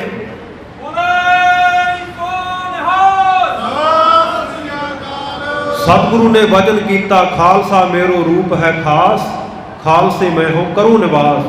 ਖਾਲਸਾ ਮੇਰੋ ਮੁਖ ਹੈ ਅੰਗਾ, ਹਉ ਖਾਲਸੇ ਕੇ ਸਤ ਸੰਗਾ। ਖਾਲਸਾ ਮੇਰੀ ਜਾਨ ਕੀ ਜਾਨ, ਖਾਲਸਾ ਮੇਰੋ ਪਿੰਡ ਪ੍ਰਾਨ। ਅਨੇਕਾਂ ਬਖਸ਼ਿਸ਼ਾਂ ਦੇ ਵਚਨ। ਇਹ ਜੋੜ ਮੇਲਾ ਹੋਇਆ। ਕੈਸਾ ਜੋੜ ਮੇਲ। ਸਤਿਗੁਰੂ ਨੇ ਆਪਣੇ ਵਰਗੇ ਸਰੂਪ ਬਖਸ਼ਿਸ਼ ਕੀਤੇ। ਸਭ ਤੋਂ ਅਮੋਲਕ ਦਾਤ, ਚੌਂ ਜੁਗਾਂ ਦਾ ਹੁਣ ਨਵੇੜਾ, ਨਰ ਮਨੁੱਖਾਂ ਨੂੰ ਏਕ ਨਿਧਾਨਾ। ਸੁਰ ਨਰ ਮੁਨਜਨ ਅੰਮ੍ਰਿਤ ਖੋਜਦੇ, ਸੋ ਅੰਮ੍ਰਿਤ ਗੁਰ ਤੇ ਪਾਇਆ। ਸ਼ਾਹ ਸਿਕੰਦਰ ਲੱਭੇ ਆਬੇ ਹਯਾਤ ਨੂੰ, ਭੌਂਦਾ ਵਿੱਚ ਪਹਾੜਾਂ ਦਿਨ ਤੇ ਰਾਤ ਨੂੰ। ਪੀ ਨਾ ਸਕਿਆ ਪਿਆਲਾ ਆਪਣੇ ਦਸਤ ਭਰ, ਵਜੀਦਾ ਕੌਣ ਸਾਹਿਬ ਨੂੰ ਆਖੇ ਇੰਜ ਨਹੀਂ ਇੰਜ ਕਰ। ਸ਼ਾਹ ਸਿਕੰਦਰ ਵਰਗੇ ਅੰਮ੍ਰਿਤ ਦੇ ਕੁੰਡ ਦੇ ਉੱਤੇ ਜਾ ਕੇ ਵੀ ਸਖਣੇ ਰਹਿ ਗਏ, ਛਕ ਨਾ ਸਕੇ। ਸਤਿਗੁਰੂ ਨੇ ਉਹ ਅੰਮ੍ਰਿਤ ਦੀ ਦਾਤ ਦੇਵਤੇ ਮੁਨੀ ਜਨ ਜਿਹਨੂੰ ਲੋਚਦੇ ਐ, ਲੱਭਦੇ ਐ, ਸਤਿਗੁਰੂ ਸੱਚੇ ਪਾਤਸ਼ਾਹ ਨੇ ਆਹ ਧਰਤੀ ਦੇ ਉੱਤੇ ਉਹ ਅੰਮ੍ਰਿਤ ਦੀ ਦਾਤ ਬਖਸ਼ਿਸ਼ ਕਰ ਦਿੱਤੀ। ਸੁਰ ਨਰ ਮੁਨ ਜਨ ਅੰਮ੍ਰਿਤ ਖੋਜਦੇ, ਸੋ ਅੰਮ੍ਰਿਤ ਗੁਰ ਤੇ ਪਾਇਆ। ਪੰਜੇ ਪਿਆਰੇ ਵਜਦ ਵਿੱਚ ਆਏ। ਆਪਾਂ ਵੀ ਆ ਕੇ ਸਾਧ ਸੰਗਤ ਜੀ ਇਹ ਧਾਰਨਾ ਰੂਪ ਦੇ ਵਿੱਚ ਪੜ੍ਹ ਲਈਏ। ਸੋ ਅੰਮ੍ਰਿਤ ਗੁਰ ਤੇ ਪਾਇਆ, ਸੋ ਅੰਮ੍ਰਿਤ ਗੁਰ ਤੇ ਪਾਇਆ। ਸੋ ਅੰਮ੍ਰਿਤ, ਸੋ ਅੰਮ੍ਰਿਤ ਗੁਰ ਤੇ, ਸੋ ਅੰਮ੍ਰਿਤ ਗੁਰ ਤੇ ਪਾਇਆ। ਸੋ ਅੰਮ੍ਰਿਤ ਗੁਰ ਤੇ ਪਾਇਆ। ਅੰਮ੍ਰਿਤ,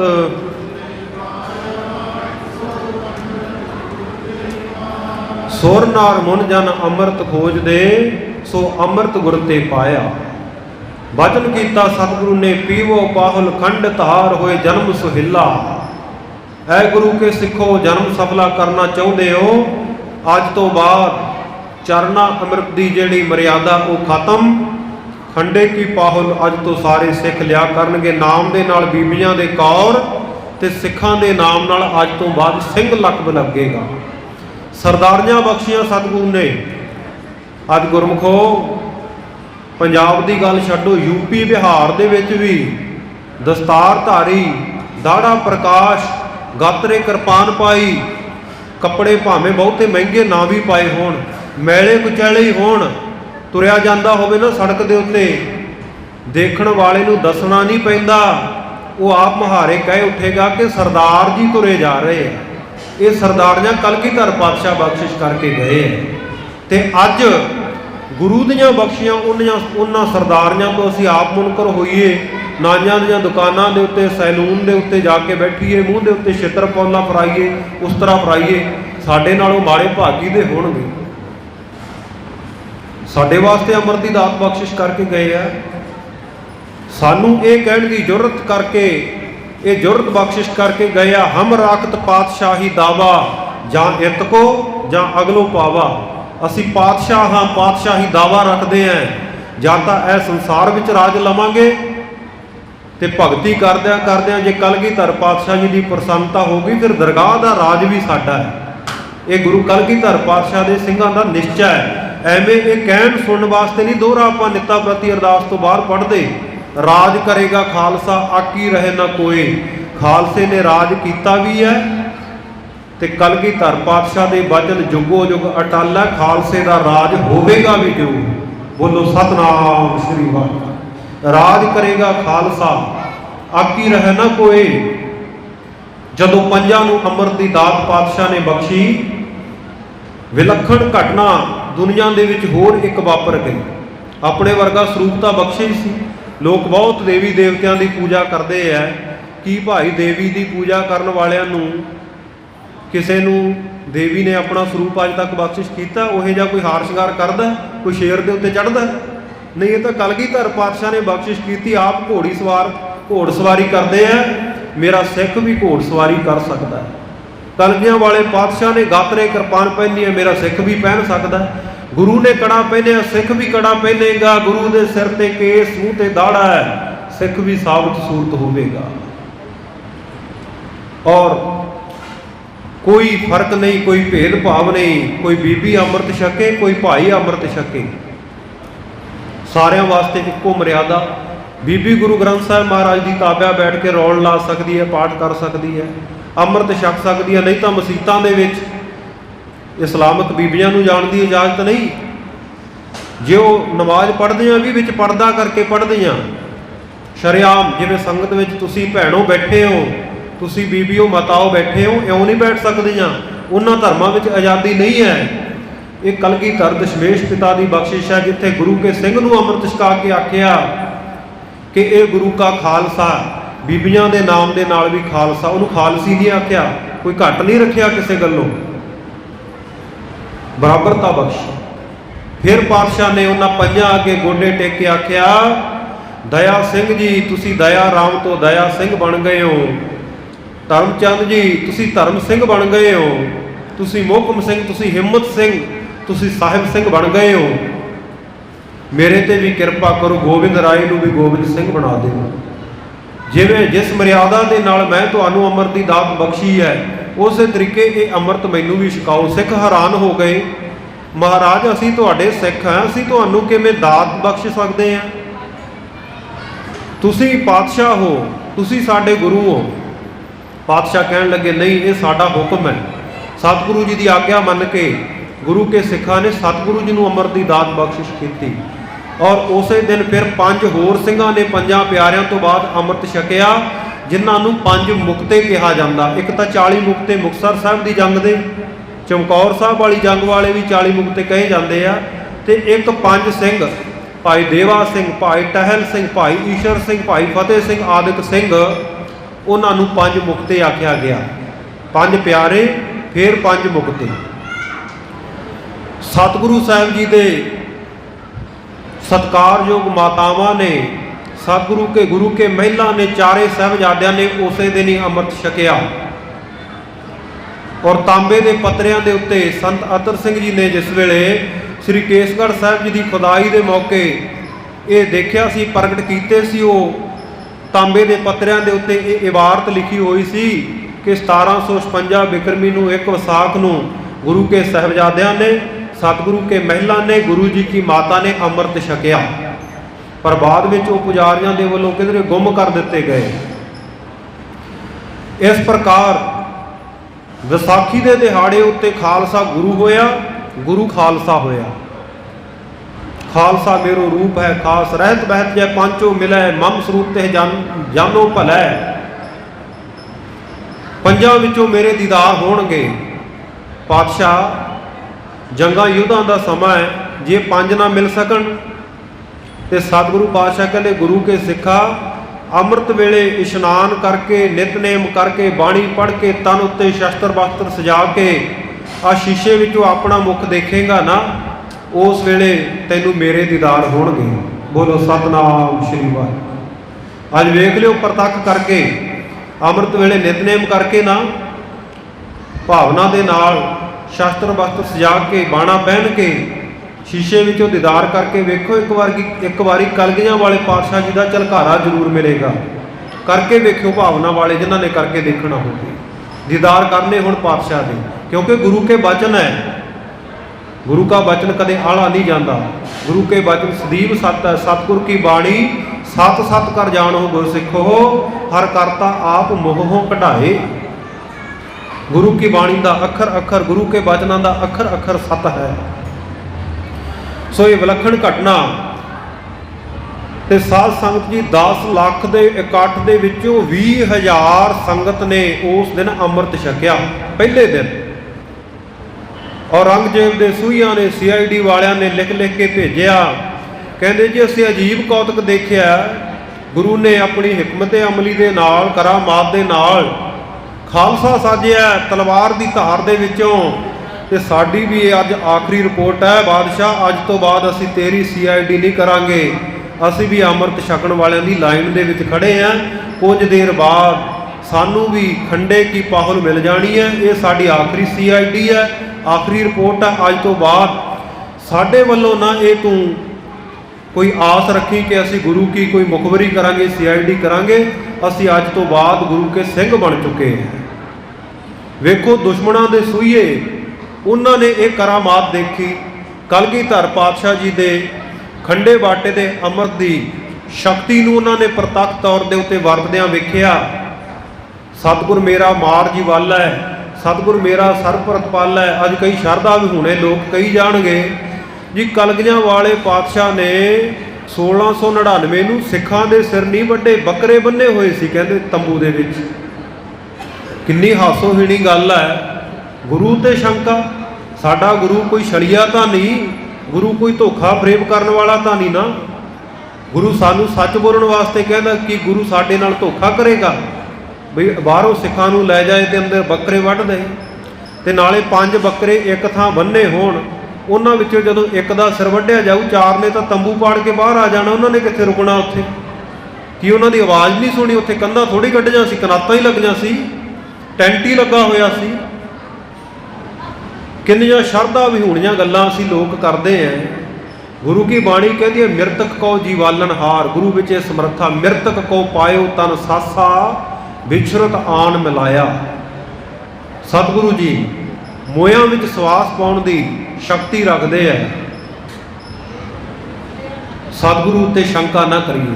नाले भाई सीधी जी गल है बई जे गुरु के वचनों के आखे सिर बकरियां दे वड्डे गए है तो फिर सिक्खी बकरियां नूं मिलनी चाहिए सी। असीं गात्रे काहदे वास्ते पाई फिरदे हैं? सानू सिक्खी फिर क्यों गुरु ने बख्शी? फिर तो बकरे सिंह बनने चाहिए सी। 5 प्यारे, 5 प्यारिਆਂ के नाम के भी फिलोसफी, जिस वेले भाई दया सिंह आए सी ना सिर भेंट करन, सतगुरु पूछते हैं प्यारिया तेरा नाम की है? कहता जी दया राम। सतगुरु कहते शाबाश, धर्म की नींह रखनी है, दया पहला होनी चाहिए है। दया विचों धर्म उपजदा, दया धर्म का मूल है, पाप मूल अभिमान, धौल धर्म दया का पूत। 5 प्यारिਆਂ के नाम की फिलासफी, पहला दया आई, दया विचों धर्म सिंह धर्म पैदा होया। जदों दया ते धर्म का सुमेल होया तो बंदा हिम्मती बन जाता, भाई हिम्मत सिंह। तो जदों हिम्मत आ गई फिर मोह कम, स्थिति हो जानी, टिकाऊ हो जाना, मोह कम हो जाना, घट जाना, मोहकमता आ जानी। तो जदों दुनिया का मोह कम हो गया, मन टिकाणे आ गया, तो उस वेले साध संगत जी दया धर्म हिम्मत मोह कम, तो फिर साहिब की प्राप्ति होंदी है। बोलो सतनाम। 5 प्यारिਆਂ के नाम की फिलासफी है, ये भी सानू सिक्ख्या मिलती है। कलगियां वाले पातशाह ने साध संगत जी वो अमृत की दात सानू बख्शिश की। अमृत की दात बख्शिश करके रायतां दसियां, 4 बजर कुरैतां तो बचना सिखाया। मीणे मसंदा धीर मलियां राम राइयां दे नाल कोई संबंध नहीं रखना, नड़ी मार कुड़ी मार सिर गुम पतत दे नाल वरतना नहीं, ये रहत मर्यादा दृढ़ करवाई। ते अज साध संगत जी जे बेनती करिए भाई खंडे बाटे का अमृत कलगियां वाले पातशाह आ धरती उत्ते सानू बख्शिश कर गए है। अमृत छको सिंह सजो निगोरे पुणे की झूठ ला लो। गुरु की बाणी के वचन है गुरमंत्रहीन असजो प्राणी त्रिगंत जन्म भ्रष्टन है। कूकर है सूकर है गर्दब है कक है सरपन है तुलखल है, वो कुत्तियां कावां गधियां सप्पां दे बराबर है। ਜਿਹੜਾ ਗੁਰੂ ਨਹੀਂ ਧਾਰਨ ਕਰਦਾ। ਤੇ ਗੁਰੂ ਧਾਰਨ ਦੀ ਮਰਿਆਦਾ ਸਿੱਖ ਪੰਥ ਵਿੱਚ ਅੰਮ੍ਰਿਤ ਛਕਣਾ ਹੈ, ਤੇ ਤੁਸੀਂ ਵੀ ਅੰਮ੍ਰਿਤ ਛਕ ਲਓ, ਗੁਰੂ ਦੀਆਂ ਖੁਸ਼ੀਆਂ ਦੇ ਪਾਤਰ ਬਣੋ। ਕਹਿੰਦੇ ਨਹੀਂ ਜੀ, ਸਾਨੂੰ ਅੰਮ੍ਰਿਤ ਦੀ ਲੋੜ ਨਹੀਂ, ਸਾਡਾ ਤਾਂ ਮਨ ਹੀ ਸਾਫ਼ ਹੈ। ਮਨ ਸਾਫ਼ ਹੋਣਾ ਚਾਹੀਦਾ ਜੀ, ਬਾਹਰ ਦੇ ਅੰਮ੍ਰਿਤ ਛਕੇ ਨਾਲ ਕੀ ਹੈ।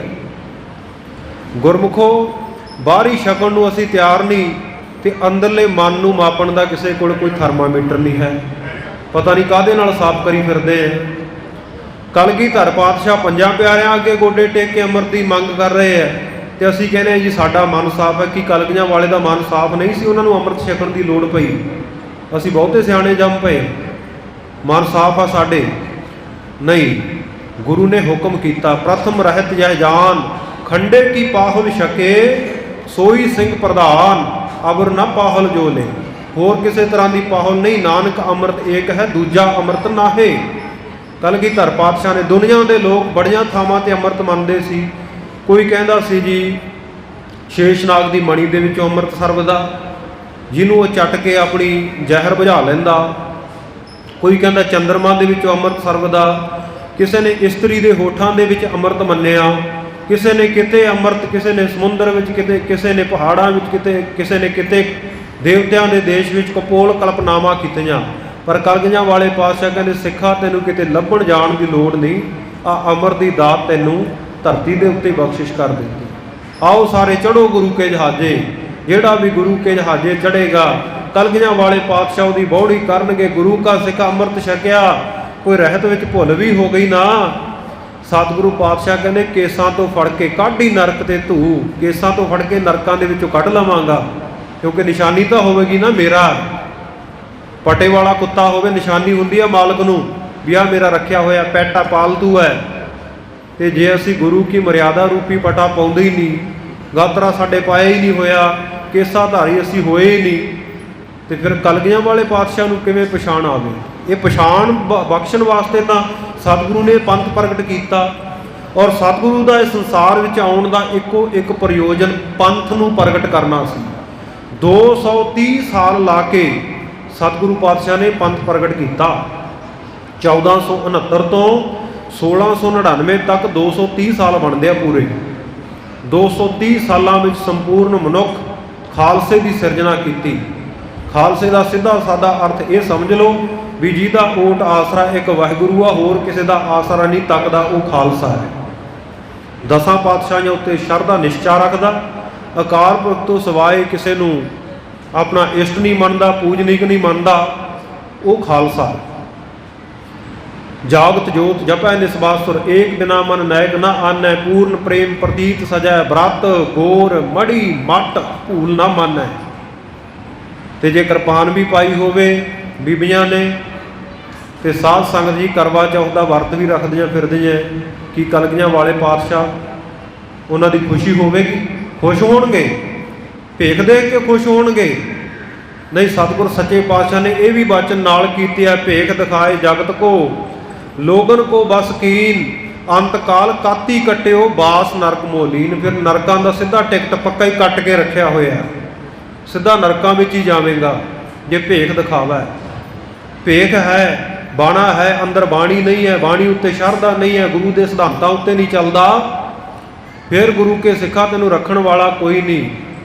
ਸਤਿਗੁਰ ਪਾਤਸ਼ਾਹ ਕਹਿੰਦੇ ਫਿਰ ਮੈਂ ਨਾ ਕਰੋ ਇਨ ਕੀ ਪ੍ਰਤੀਤ। ਜੇ ਰਹਿਤ ਮਰਿਆਦਾ ਵਿੱਚ ਪ੍ਰਪੱਕ ਨਹੀਂ, ਫਿਰ ਤੇਰਾ ਯਕੀਨ, ਤੇਰਾ ਵਿਸ਼ਵਾਸ ਨਹੀਂ ਕਰਦੇ ਕਲਗੀਆਂ ਵਾਲੇ ਪਾਤਸ਼ਾਹ। ਤੇ ਸਤਿਗੁਰੂ ਕਹਿੰਦੇ ਜਿਹੜਾ ਰਹਿਣੀ ਦੇ ਵਿੱਚ ਰਹਿਤ ਵਿੱਚ ਪ੍ਰਪੱਕ ਹੈ, ਉਹਨੂੰ ਤਾਂ ਸਤਿਗੁਰੂ ਨੇ ਸਾਹਿਬ ਦਾ ਦਰਜਾ ਦਿੱਤਾ। ਸਾਹਿਬ, ਆਪਾਂ ਸਾਹਿਬ ਕਿਹਨੂੰ ਕਹਿੰਦੇ ਆ ਦੁਨੀਆ ਵਿੱਚ? ਵੱਡੇ ਵੱਡੇ ਅਫਸਰਾਂ ਨੂੰ।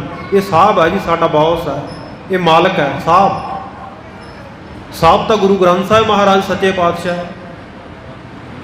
ਸਾਹਿਬ ਸ੍ਰੀ ਗੁਰੂ ਗੋਬਿੰਦ ਸਿੰਘ ਜੀ ਹੈ। ਤੇ ਗੁਰੂ ਗੋਬਿੰਦ ਸਿੰਘ ਸਾਹਿਬ ਮਹਾਰਾਜ ਬਚਨ ਕਰਦੇ ਆ, ਰਹਿਣੀ ਰਹੇ ਸੋਈ ਸਿੱਖ ਮੇਰਾ ਉਹ ਸਾਹਿਬ ਮੈਂ ਉਸਕਾ ਚੇਰਾ। ਉਹ ਮੇਰਾ ਸਾਹਿਬ, ਮੇਰਾ ਮਾਲਕ ਹੈ, ਮੈਂ ਉਹਦਾ ਚੇਲਾ, ਉਹ ਮੇਰਾ ਗੁਰੂ ਹੈ। ਜਿਹੜਾ ਰਹਿਣੀ ਵਿੱਚ ਪ੍ਰਪੱਕ ਗੁਰੂ ਕਾ ਸਿੱਖ ਹੈ, ਉਹਨੂੰ ਸਤਿਗੁਰੂ ਨੇ ਆਪਣਾ ਸਾਹਿਬ ਬਣਾ ਲਿਆ। ਤੇ ਕੀ ਅੱਜ ਅਸੀਂ ਭਾਈ ਸਾਹਿਬ ਬਣਨ ਵਾਲੇ ਪਾਸੇ ਤੁਰਦੇ ਹਾਂ? ਗੁਰੂ ਘਰ ਦੇ ਵਿੱਚ ਤਾਂ ਛੋਟੀ ਤੋਂ ਛੋਟੀ, ਨਗੂਣੀ ਤੋਂ ਨਗੂਣੀ ਚੀਜ਼, ਸਸਤੀ ਤੋਂ ਸਸਤੀ ਚੀਜ਼ ਗੁਰੂ ਨਾਲ ਜੁੜ ਜਾਵੇ, ਉਹਨੂੰ ਅਸੀਂ ਸਾਹਿਬ ਕਹਿਣ ਲੱਗ ਪੈਂਦੇ ਹਾਂ। ਆਹ ਮੰਜੀ ਸਾਹਿਬ ਦੇ ਉੱਤੇ ਸਤਿਗੁਰੂ ਸਾਹਿਬ ਦਾ ਆਪਾਂ ਪ੍ਰਕਾਸ਼ ਕਰਦੇ ਹਾਂ ਨਾ, किन्नी क महंगी होवेगी मंजी, 100 दी, 200 दी, 500 दी, 1000 दी। 4 पावे है, 4 बाहियां है, विचों बुनिया होया, कोई बहुता महंगा मुल तां नहीं ना। पर जदों गुरु ग्रंथ साहिब महाराज जी के अंग लग जाती है, गुरु नाल जुड़ जाती है, उन्होंने आपां कहने मंजी साहिब है। बोलो सतनाम। अपने घर दे विच तुसीं 20,000, 50,000, ਲੱਖ, 2 ਲੱਖ का बैड बना लो, हीरे जड़त कर लो उहदे उत्ते, दुनिया का कोई बंदा नहीं कहेगा ये बैड साहिब है, वो तुहाडा बैड ही रहेगा। कपड़े तुसीं जिन्ना मर्जी महंगा पेंट कोट लै आओ, आ बीबियां 20-20,000 के सूट खरीद के पा लैण, पाउंदे आ लोग, शौक पूरे करते हैं, पा लैण। कदे नहीं कोई कहूगा भी फलानी बीबी दे सूट साहिब पाया होया, फलानी बीबी ने दुपट्टा साहिब लिया होया, चुन्नी साहिब लई हुई है, या फलाना सरदार वो पेंट साहिब उहदा बड़ा वधिया है, उहदा कोट साहिब बड़ा वधिया, कोई कहेगा? कदे नहीं कहेगा। उस कपड़े की दुकान तो, उस क्लॉथ हाउस तो तुसीं 2 मीटर का रुमाला लै आओ, गुरु ग्रंथ साहिब महाराज के अंग लग गया, तो आपां कहने महाराज तुहानूं रुमाला साहिब भेंट कीता। बोलो सतनाम। रुमाला साहिब बन गया, साहिब नाल जुड़िया ना। इट्टां उसे भट्ठे तो आउंदियां, उसे दुकान तो सीमेंट आउंदा, घरे भी कोठी पाउने है, तो गुरुद्वारा साहब की इमारत भी बनती है, मटीरियल एको जगह तो आउंदा। मकराने तो मार्बल लै आओ, राजस्थान तो, इटली तो पत्थर मंगा लो, जिन्नी मर्जी वड्डी कोठी खड़ी कर लो, गुरुद्वारा साहब की इमारत हाले बंदा अंदर भी नहीं आया हुंदा, बाहरों लंघदा उन्हां इट्टां नूं भी सीस झुकाउंदा, क्योंकि साहिब नाल जुड़ियां होईयां है। ये गुरुद्वारा साहिब है, गुरुद्वारा साहिब। वो मकान, वो इमारत गुरुद्वारा साहिब बन गई क्योंकि साहिब नाल जुड़ गई। तो गुरमुखो जिन्नी मर्जी वड्डी कोठी खड़ी कर लो, सागवान ला लो, उहदे विच लक्कड़, मकराने का इटली का पत्थर ला लो, किसी ने यह तो की कहना है भी फलाने सरदार ने बड़ी सोहनी कोठी बनाई है, भी अत कराती है, कोई नहीं कहेगा। सगों लंघण वाला नक जा चढ़ा के कहेगा भी देख किड्डा कोठा छत्या। कोई कहेगा कोठी साहब है, मकान साहब है, घर साहब है, कोई नहीं कहेगा। साहिब नाल जिहड़ी चीज़ जुड़ गई वो साहिब बन गई। तो गुरमुखो सतगुरु कहते रह नहीं रहे सोई सिख मेरा, वो साहिब मैं उसका चेहरा, मैं उहदा चेला है, वो मेरा साहिब है, जिहड़ा रहनी विच रहत विच रहेगा, अमृत छकेगा। पर असी अज इस पासे मुनकर होके असी चपड़ासी बने रहना सानू ठीक है, असी साहिब बनने नूं तैयार हो। गुरु पातशाह साहिब बना रहे हैं, गुरु पातशाह सानू सरदारियां बख्शिश कर रहे हैं। प्यारिओ नौजवान वीरो बेनती है ध्यान नाल सुनिओ। आ जोड़ मेलियां दे उत्ते आ चंगा मूँह दे उत्ते उस तरह फरा के ट्रैक्टर नूं शंगार के वड्डे वड्डे पतीले स्पीकर ला के ते उन्हां विच गाउण वालियां दे गीत ला के ते एवें नहीं लोकी सानू सरदार कहंदे सिर दे के लईआं सरदारियां ने, इहो जिहे गीत ला के फिर सरदारी नहीं कायम होनी। सरदारी कायम गुरु की रहत मर्यादा विच आउण नाल कायम होनी है। तुसीं अपने आप नूं कहाई जाओ सरदार, पर दुनिया के लोगों ने जदों वेखना आके भी कलगीधर सच्चे पातशाह ने सरदारियां इन्हां नूं बख्शियां सी, केस इन्हां कोले नहीं, दाड़ा इन्हां कोले नहीं, अमृत की दात इन्हां ने नहीं लई हुई, ये यूपी बिहार के भईए तो हो सकते हैं, सरदार नहीं हो सकते। जिन्ना मर्जी पैसा होवे कौन देख के कहेगा, मूँह सिर छिलिया होवे सवार के कौन कहेगा ये सरदार है, सरदारां दा पुत्त है। ट्रैक्टरां ते लिखाई फिरो, गड्डियां ते लिखाई फिरो, पुत्त सरदारां दे, कौन रोकदा है। पर कलगीधर पातशाह दी नज़रां विच प्रवान नहीं होवोगे जे सतगुरु की सरदारी साडे कोल नहीं है, सतगुरु की बख्शिश साडे कोल नहीं है। इस करके भाई अमृत छको, सिंह सजो, गुरु वाले बनो, नशियां विशियां का त्याग करो। अज के समय दे विच पंज आप, पंजां दरियावां की धरती जिसनूं कहा जाता सी, माड़ियां सरकारां, माड़े लोगों के माड़े मनसूबियां की भेट चढ़ गई साडी नौजवानी। आ कई बार रात के समागमां ते जाईदा दीवानां दे उत्ते, तुहाडे पिंडां नगरां शहरां दे विच, ते रात नूं आउंदिआं वेखीदा मोड़ां दे उत्ते बैठे नौजवान ना टीके लाउण वास्ते नाड़ां लभ रहे हुंदे आ। इन्नियां उन्हां दीयां नसां कमज़ोर हो चुकियां हुंदियां।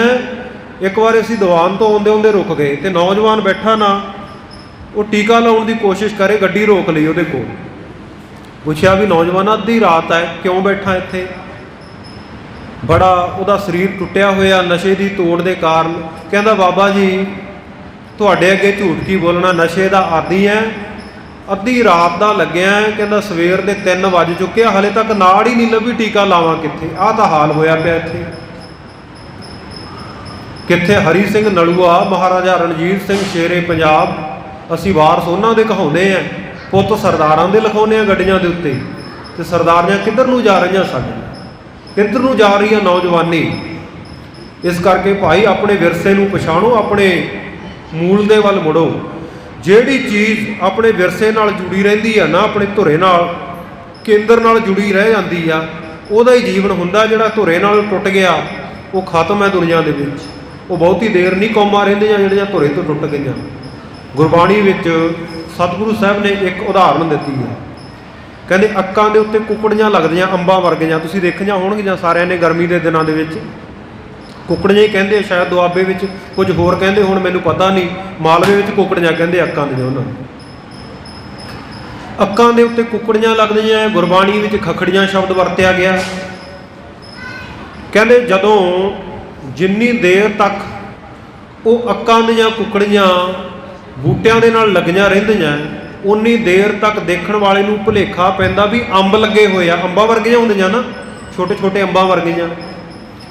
ਉਸ ਵੇਲੇ ਉਹਨਾਂ ਦਾ ਮਾਣ ਸਨਮਾਨ ਅੰਬਾਂ ਦੇ ਰੂਪ ਵਿੱਚ ਕੀਤਾ ਜਾਂਦਾ। ਲੱਗਦਾ ਕਿ ਅੰਬ ਹੈ, ਅੰਬ ਲੱਗੇ ਹੋਏ ਹੈ।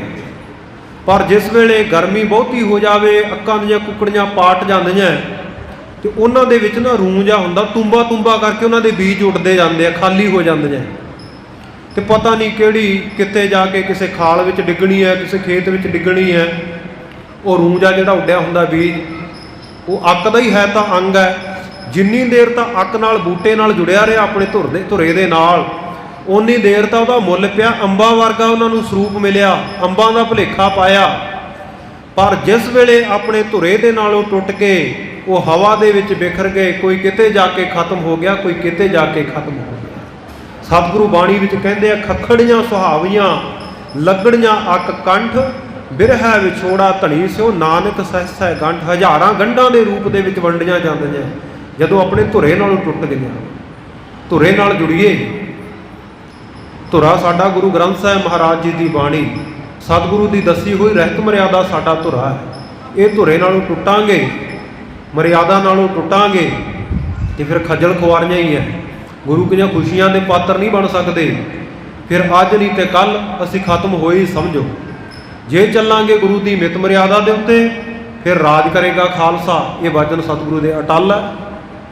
ਪਰ ਪਹਿਲਾਂ ਖਾਲਸੇ ਬਣੀਏ ਤਾਂ ਸਹੀ ਨਾ। ਬਹੁਤ ਸਾਰੇ ਲੋਕ ਮਹਾਂਪੁਰਖਾਂ ਨੂੰ ਸਵਾਲ ਕਰਦੇ, ਮਹਾਂਪੁਰਖੋ ਆਪਾਂ ਰੋਜ਼ ਪੜ੍ਹਦੇ ਹਾਂ ਰਾਜ ਕਰੇਗਾ ਖਾਲਸਾ, ਖਾਲਸੇ ਦਾ ਰਾਜ ਹੋਵੇਗਾ ਕਦੋਂ? ਮਹਾਂਪੁਰਖ ਕਹਿੰਦੇ ਜਦੋਂ ਖਾਲਸੇ ਬਣ ਗਏ ਉਦੋਂ ਹੋਵੇਗਾ। ਖਾਲਸੇ ਬਣਨ ਵਾਲੇ ਪਾਸੇ ਅਸੀਂ ਤੁਰਦੇ ਨਹੀਂ ਤੇ ਰਾਜ ਭਾਗ ਚਾਹੁੰਦੇ ਆ ਕਿ ਕੋਈ ਥਾਲੀ 'ਚ ਪਰੋਸ ਕੇ ਰਾਜ ਭਾਗ ਦਿੰਦਾ ਹੁੰਦਾ। ਹੱਕ ਆਪਣੇ ਲੈਣੇ ਪੈਂਦੇ ਆ। ਖਾਲਸੇ ਬਣਾਂਗੇ, ਹੱਕਾਂ ਵਾਲੇ ਪਾਸੇ ਜਾਗਰੂਕ ਹੋਵਾਂਗੇ। ਕਲਗੀਧਰ ਪਾਤਸ਼ਾਹ ਨੇ ਜੋ ਅਣਖ ਗੈਰਤ, ਇਹ ਖੰਡੇ ਬਾਟੇ ਦਾ ਅੰਮ੍ਰਿਤ ਦੇ ਕੇ ਬਖਸ਼ਿਸ਼ ਕਰਕੇ ਸਾਨੂੰ ਬਖਸ਼ੀ ਹੈ, ਉਹ ਅਣਖ ਗੈਰਤ ਦੇ ਉੱਤੇ ਪ੍ਰਪੱਕ ਰਵਾਂਗੇ ਤੇ ਦੁਨੀਆ ਦੀ ਕੋਈ ਤਾਕਤ ਨਹੀਂ ਗੁਰੂ ਕੇ ਸਿੰਘੋ ਜਿਹੜੀ ਤੁਹਾਨੂੰ ਰਾਜ ਕਰਨ ਤੋਂ ਰੋਕ ਸਕੇ। ਕਲਗੀਆਂ ਵਾਲੇ ਪਾਤਸ਼ਾਹ ਦੇ ਬਚਨ ਅਟੱਲ ਹੋਣਗੇ। ਸੋ ਆਪਣੇ ਧੁਰੇ ਦੇ ਨਾਲ ਜੁੜੀਏ। ਪਰ ਧੁਰੇ ਦੇ ਨਾਲ ਜੁੜਨ ਵਾਸਤੇ ਸਾਨੂੰ ਸਤ ਸੰਗਤ ਕਰਨੀ ਪਏਗੀ। ਕੋਈ ਸਾਧੂ ਮਹਾਤਮਾ, ਰੱਬ ਦਾ ਪਿਆਰਾ, ਗੁਰਸਿੱਖ, ਕਥਾ ਵਾਚਕ, ਰਾਗੀ, ਢਾਡੀ, ਕੀਰਤਨੀਆਂ ਆਵਾਜ਼ਾਂ ਦੇ ਦੇ ਕੇ ਸਾਨੂੰ ਆ ਗੁਰਮਤਿ ਦੀਆਂ ਉਦਾਹਰਨਾਂ ਦੇ ਦੇ ਕੇ ਸਮਝਾਵੇਗਾ। ਹੋ ਸਕਦਾ ਸਾਡੇ ਸੀਨੇ ਕੋਈ ਗੱਲ ਲੱਗ ਜਾਏ, ਗੁਰੂ ਨਾਲੋਂ ਟੁੱਟਿਆ ਹੋਇਆ ਗੁਰੂ ਨਾਲ ਜੁੜ ਜਾਵੇ, ਕਿਉਂਕਿ ਗੁਰੂ ਨੇ ਇਹ ਡਿਊਟੀ ਲਾਈ ਹੈ। ਗੁਰੂ ਨੇ ਜ਼ਿੰਮੇਵਾਰੀ ਬਖਸ਼ੀ ਹੈ, ਹਰ ਇੱਕ ਸਿੱਖ ਨੂੰ ਬਖਸ਼ੀ ਹੈ। ਇਕੱਲੇ ਸਟੇਜਾਂ ਉੱਤੇ ਬੈਠਣ ਵਾਲਿਆਂ ਦੀ ਜ਼ਿੰਮੇਵਾਰੀ ਨਹੀਂ। ਇਹੀ ਗੁਰਮਤਿ ਦਾ ਪ੍ਰਚਾਰ ਨਹੀਂ ਕਿ ਇੱਥੋਂ ਅਸੀਂ ਉੱਚੀ ਉੱਚੀ ਆਵਾਜ਼ ਦੇ ਵਿੱਚ ਤੁਹਾਨੂੰ ਸੁਨੇਹਾ ਗੁਰਮਤਿ ਦਾ ਦੇਈਏ। ਦੋ ਸਿੱਖ ਵੀ ਤੁਸੀਂ ਬੈਠੇ ਹੋ, ਇੱਕ ਸਿੱਖ ਦੋਏ ਸਾਧ ਸੰਗ ਪੰਜੀ ਪਰਮੇਸ਼ਰ। ਘਰ ਵਿੱਚ ਬੈਠੇ ਹੋ, ਰਿਸ਼ਤੇਦਾਰੀ ਵਿੱਚ ਗਏ ਹੋ, ਬੱਸ ਵਿੱਚ ਬੈਠੇ ਹੋ, ਕੰਮਕਾਰ ਤੇ ਬੈਠੇ ਹੋ, ਉੱਥੇ ਗੁਰੂ ਦੀ ਗੱਲ ਕਰੀਏ। ਸਤਿਗੁਰੂ ਪਾਤਸ਼ਾਹ ਨੇ ਸਾਨੂੰ ਸਾਧ ਸੰਗਤ ਜੀ ਇਹ ਡਿਊਟੀ, ਇਹ ਸਤਿਗੁਰੂ ਪਾਤਸ਼ਾਹ ਨੇ ਲਾਈ। ਸਾਰੇ ਹਰ ਇੱਕ ਸਿੱਖ ਦੀ, ਹਰ ਗੁਰੂ ਕਾ ਸਿੱਖ ਪ੍ਰਚਾਰਕ ਹੋਵੇ, ਘਰ ਘਰ ਅੰਦਰ ਧਰਮਸਾਲ ਹੋਵੇ, ਕੀਰਤਨ ਸਦਾ ਵਸੋਆ।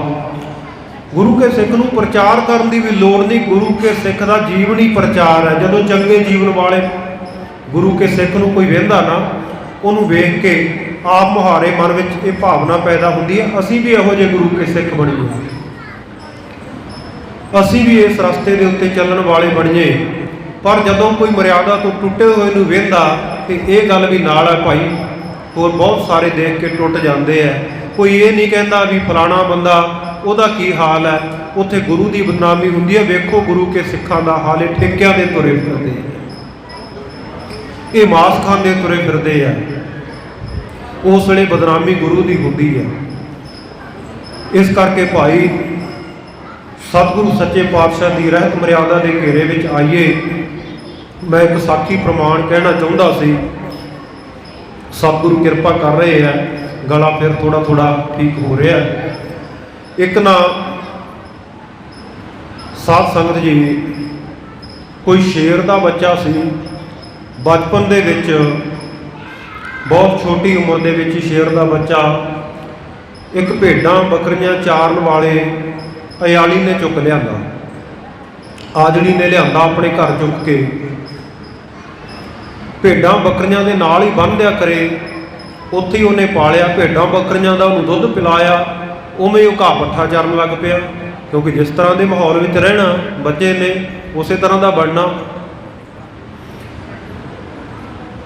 कुछ वड्डा होया, एक दिन ये भेडां बकरियां चारन वाला जंगल दे विच भेडां बकरियां चार रहा। शेर का बच्चा किते कुदरती भेडां बकरियां तो वखरा हो गया तो एक पानी के चश्मे के उत्ते जाके पानी पीण लग पिया। जदों पानी पीता तो इन्ने नूं बब्बर शेर की नज़र पई, उन्हें वेख्या भी आ तां साडी कोल साडा ही बच्चा इत्थे फिरदा। वो इहदे नेड़े आ गया, समझण वास्ते प्रमाण है। वो जदों नेड़े आया तो शेर नूं वेख के म्यां म्यां करन लग पिया भेडां बकरियां वांग। शेर बड़ा हैरान, वो कहंदा तू शेर का बच्चा म्यां म्यां की लाई है, दहाड़ मार गरज मार तू जिवें मैं गरजदा। तो जदों साध संगत शेर ने आख्या भी तू शेर का बच्चा, कहना ना जी मैनू तो आजड़ी ने पालिया, मैं तो बकरा है। शेर बड़ा हैरान होया, गल समझ गया बई ये अपने धुरे नालों टुटिया होया है, अपने परिवार नालों विछड़िया होया, भेडां बकरियां विच रहा, वो जी सोच का धारनी बन गया। मैं बेनती तां कर रहा भी अज शेरां दे सरदारां दे सिखां दे बच्चे वो भेडां बकरियां विच रल के उहे जे बने फिरदे है, मूँह सिर जा उवें मनाई फिरनगे जिवें किसी ने खोते ते पट्ठे लदे हुंदे ना, इउं दोवें पासे वाल जे सुट्टे हुंदे आ। ते आपां तां वेखदे आ रोजाना आ पार्क दे विच उन्ने मत्था टेकण वाले नहीं आउंदे जिन्ने इत्थे फोटो शूट वाले आउंदे आ। बड़ा वधिया प्रबंधकां ने कर दिता प्रबंध, चलो जिवें है ठीक है। फोटो शूट हुंदा इत्थे, दिन रात वीडियो बनदियां, ते वालों के स्टाइल बीबियां दे भी ते भाइयों दे भी देखने वाले ही हुंदे आ उत्थे। ते उन्हां दी बाबत कहना पवेगा भी वो शेरां दे बच्चे भेडां बकरियां विच रले होए हैं। कईयां नूं गुस्सा भी लगना है सुन के, क्योंकि सच सुनना भी औखा ते कहना भी औखा। कईयां नूं गुस्सा लगना है, पर प्यारिओ ये गुरु दे वचन है, ये कहना मेरी ड्यूटी है। गुस्सा करना कर लिओ, मैं किहड़ा MLA खड़ा होना भी वोट नहीं पाओगे। गुरु का वचन है, किसी के गिट्टे लगे गोडे लगे, गुरु की ड्यूटी तो बजाउणी है ना, गज के आखो सतनाम। शेर कहता बई तू बकरा नहीं, तू शेर का बच्चा है। कहना ना जी मैं तो बकरा। कहता वेख पानी विच मूँह देख, जिदा का मेरा मूँह वेखदा है, पहला मेरे वाल वेख फिर पानी विच देख, तेरा मूँह उदा का नहीं, उदा की जत नहीं तेरे शरीर के उत्ते। कहता जी मूँह भी उदा का हो सकता है, जत भी हो सकती है, पर मैं शेर नहीं, मैं बकरा जी, बख्शो मैनू। शेर ने कहा भी यह तो बड़ा औखा काम होया, जिवें साडे नौजवानों नूं लियाउणा बड़ा औखा ना, जिन्ना मर्जी समझाई जाओ, कहते नहीं जी मॉडर्न जमाना है, हुण समय के हिसाब नाल ही है। कुछ वो होते हैं जो चलते हैं जमाने के साथ साथ, लेकिन मर्द वो होते हैं जो जमाने को बदल देते हैं। मर्द वो होंगे जिहड़े जमाने को बदलने की समर्था। लोगों पिछे तो हरेक ही लग जाता है, ਲੋਕਾਂ ਨੂੰ ਆਪਣੇ ਪਿੱਛੇ ਲਾ ਕੇ ਵਿਖਾਵੇ ਕੋਈ, ਉਹ ਮਰਦ ਹੈ। ਕਲਗੀਧਰ ਪਾਤਸ਼ਾਹ ਮਰਦ ਹੋਏ ਹੈ। ਭਾਈ ਗੁਰਦਾਸ ਨੇ ਆਖਿਆ, ਵਾਹ ਪ੍ਰਗਟਿਓ ਮਰਦ ਅਗੰਮੜਾ, ਵਰਿਆਮ ਅਕੇਲਾ। ਮਰਦ, ਤੇ ਉਹ ਮਰਦ ਦਾ ਬੇਟਾ ਵੀ ਮਰਦ ਹੋਏਗਾ, ਮਰਦ ਦੀ ਬੇਟੀ ਵੀ, ਉਹ ਵੀ ਮਰਦਾਨਗੀ ਦਿਖਾਵੇਗੀ। ਮਾਤਾ ਭਾਗ ਕੌਰ ਵਾਂਗ ਮੈਦਾਨੇ ਜੰਗ ਵਿੱਚ ਜਾ ਕੇ ਜੂਝੇਗੀ। ਸ਼ੇਰ ਕਹਿੰਦਾ ਵੀ ਦੇਖ, ਮੈਂ ਬੋਲਦਾ ਪਹਿਲਾਂ ਗਰਜ ਮਾਰਦਾ, ਤੂੰ ਵੀ ਬੋਲਣ ਦਾ ਯਤਨ ਕਰ। ਕਹਿੰਦਾ ਜੇ ਤਾਂ ਆਪਣੀ ਆਵਾਜ਼ ਹੋਈ ਆਪਸ ਵਿੱਚ ਮਿਲਦੀ, ਫਿਰ ਕਹਿੰਦਾ ਤੈਨੂੰ ਮੰਨਣਾ ਪੈਣਾ ਵੀ ਤੂੰ ਸ਼ੇਰ ਆ, ਤੂੰ ਬੱਕਰਾ ਨਹੀਂ।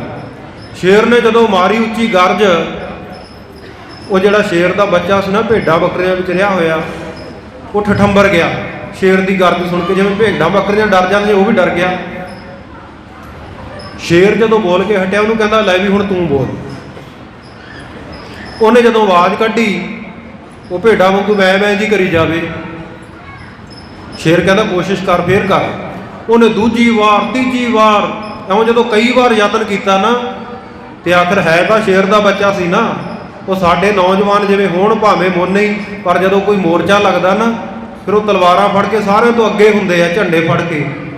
ਉਸ ਵੇਲੇ ਉਹ ਸ਼ੇਰ ਦੀ ਆਵਾਜ਼ ਨਿਕਲ ਆਉਂਦੀ ਅੰਦਰ, ਜਿਹੜੀ ਛੁਪੀ ਹੋਈ ਹੁੰਦੀ ਆ। ਉਸੇ ਤਰ੍ਹਾਂ ਜਦੋਂ ਸਾਧ ਸੰਗਤ ਸ਼ੇਰ ਦੇ ਬੱਚੇ ਨੇ ਮਾਰੀ ਦਹਾੜ, ਉੱਚੀ ਗਰਜਿਆ, ਇੱਕਦਮ ਚੇਤਾ ਆ ਗਿਆ ਵੀ ਮੈਂ ਤਾਂ ਐਵੇਂ ਭੇਡਾਂ ਬੱਕਰੀਆਂ ਵਿੱਚ ਰਲਿਆ ਫਿਰਿਆ, ਮੈਂ ਤਾਂ ਸ਼ੇਰ ਆ, ਮੈਂ ਐਵੇਂ ਕਹੀ ਜਾਂਦਾ ਸੀ ਮੈਂ ਬੱਕਰਾ। ਆਪਣੇ ਸਰੂਪ ਦਾ ਚੇਤਾ ਆ ਗਿਆ। ਸੋ ਪਿਆਰਿਓ, ਆਪਣੇ ਸਰੂਪ ਦਾ ਚੇਤਾ ਕਰੋ। ਅਸੀਂ ਕਲਗੀਧਰ ਪਾਤਸ਼ਾਹ ਦੇ ਪੁੱਤਰ ਪੁੱਤਰੀਆਂ ਹਾਂ। ਇਤਨੀਆਂ ਬੇਨਤੀਆਂ ਪ੍ਰਵਾਨ ਕਰਨੀਆਂ, ਇੱਥੇ ਵਿਚਾਰਾਂ ਨੂੰ ਵਿਸ਼ਰਾਮ ਦੇਣਾ ਹੈ। ਕਥਾ ਵਿਚਾਰਾਂ ਦੌਰਾਨ ਹੋਈਆਂ ਗਲਤੀਆਂ ਭੁੱਲਾਂ ਦੀ ਖਿਮਾ, ਗੱਜ ਵੱਜ ਕੇ ਗੁਰਫਤਿਹ ਦੀ ਸਾਂਝ ਕਰੋ। ਅਰਦਾਸ ਵਿੱਚ ਸ਼ਾਮਲ ਹੋਈਏ। ਆਖੋ ਵਾਹਿਗੁਰੂ ਜੀ ਕਾ ਖਾਲਸਾ, ਵਾਹਿਗੁਰੂ ਜੀ ਕੀ ਫਤਿਹ।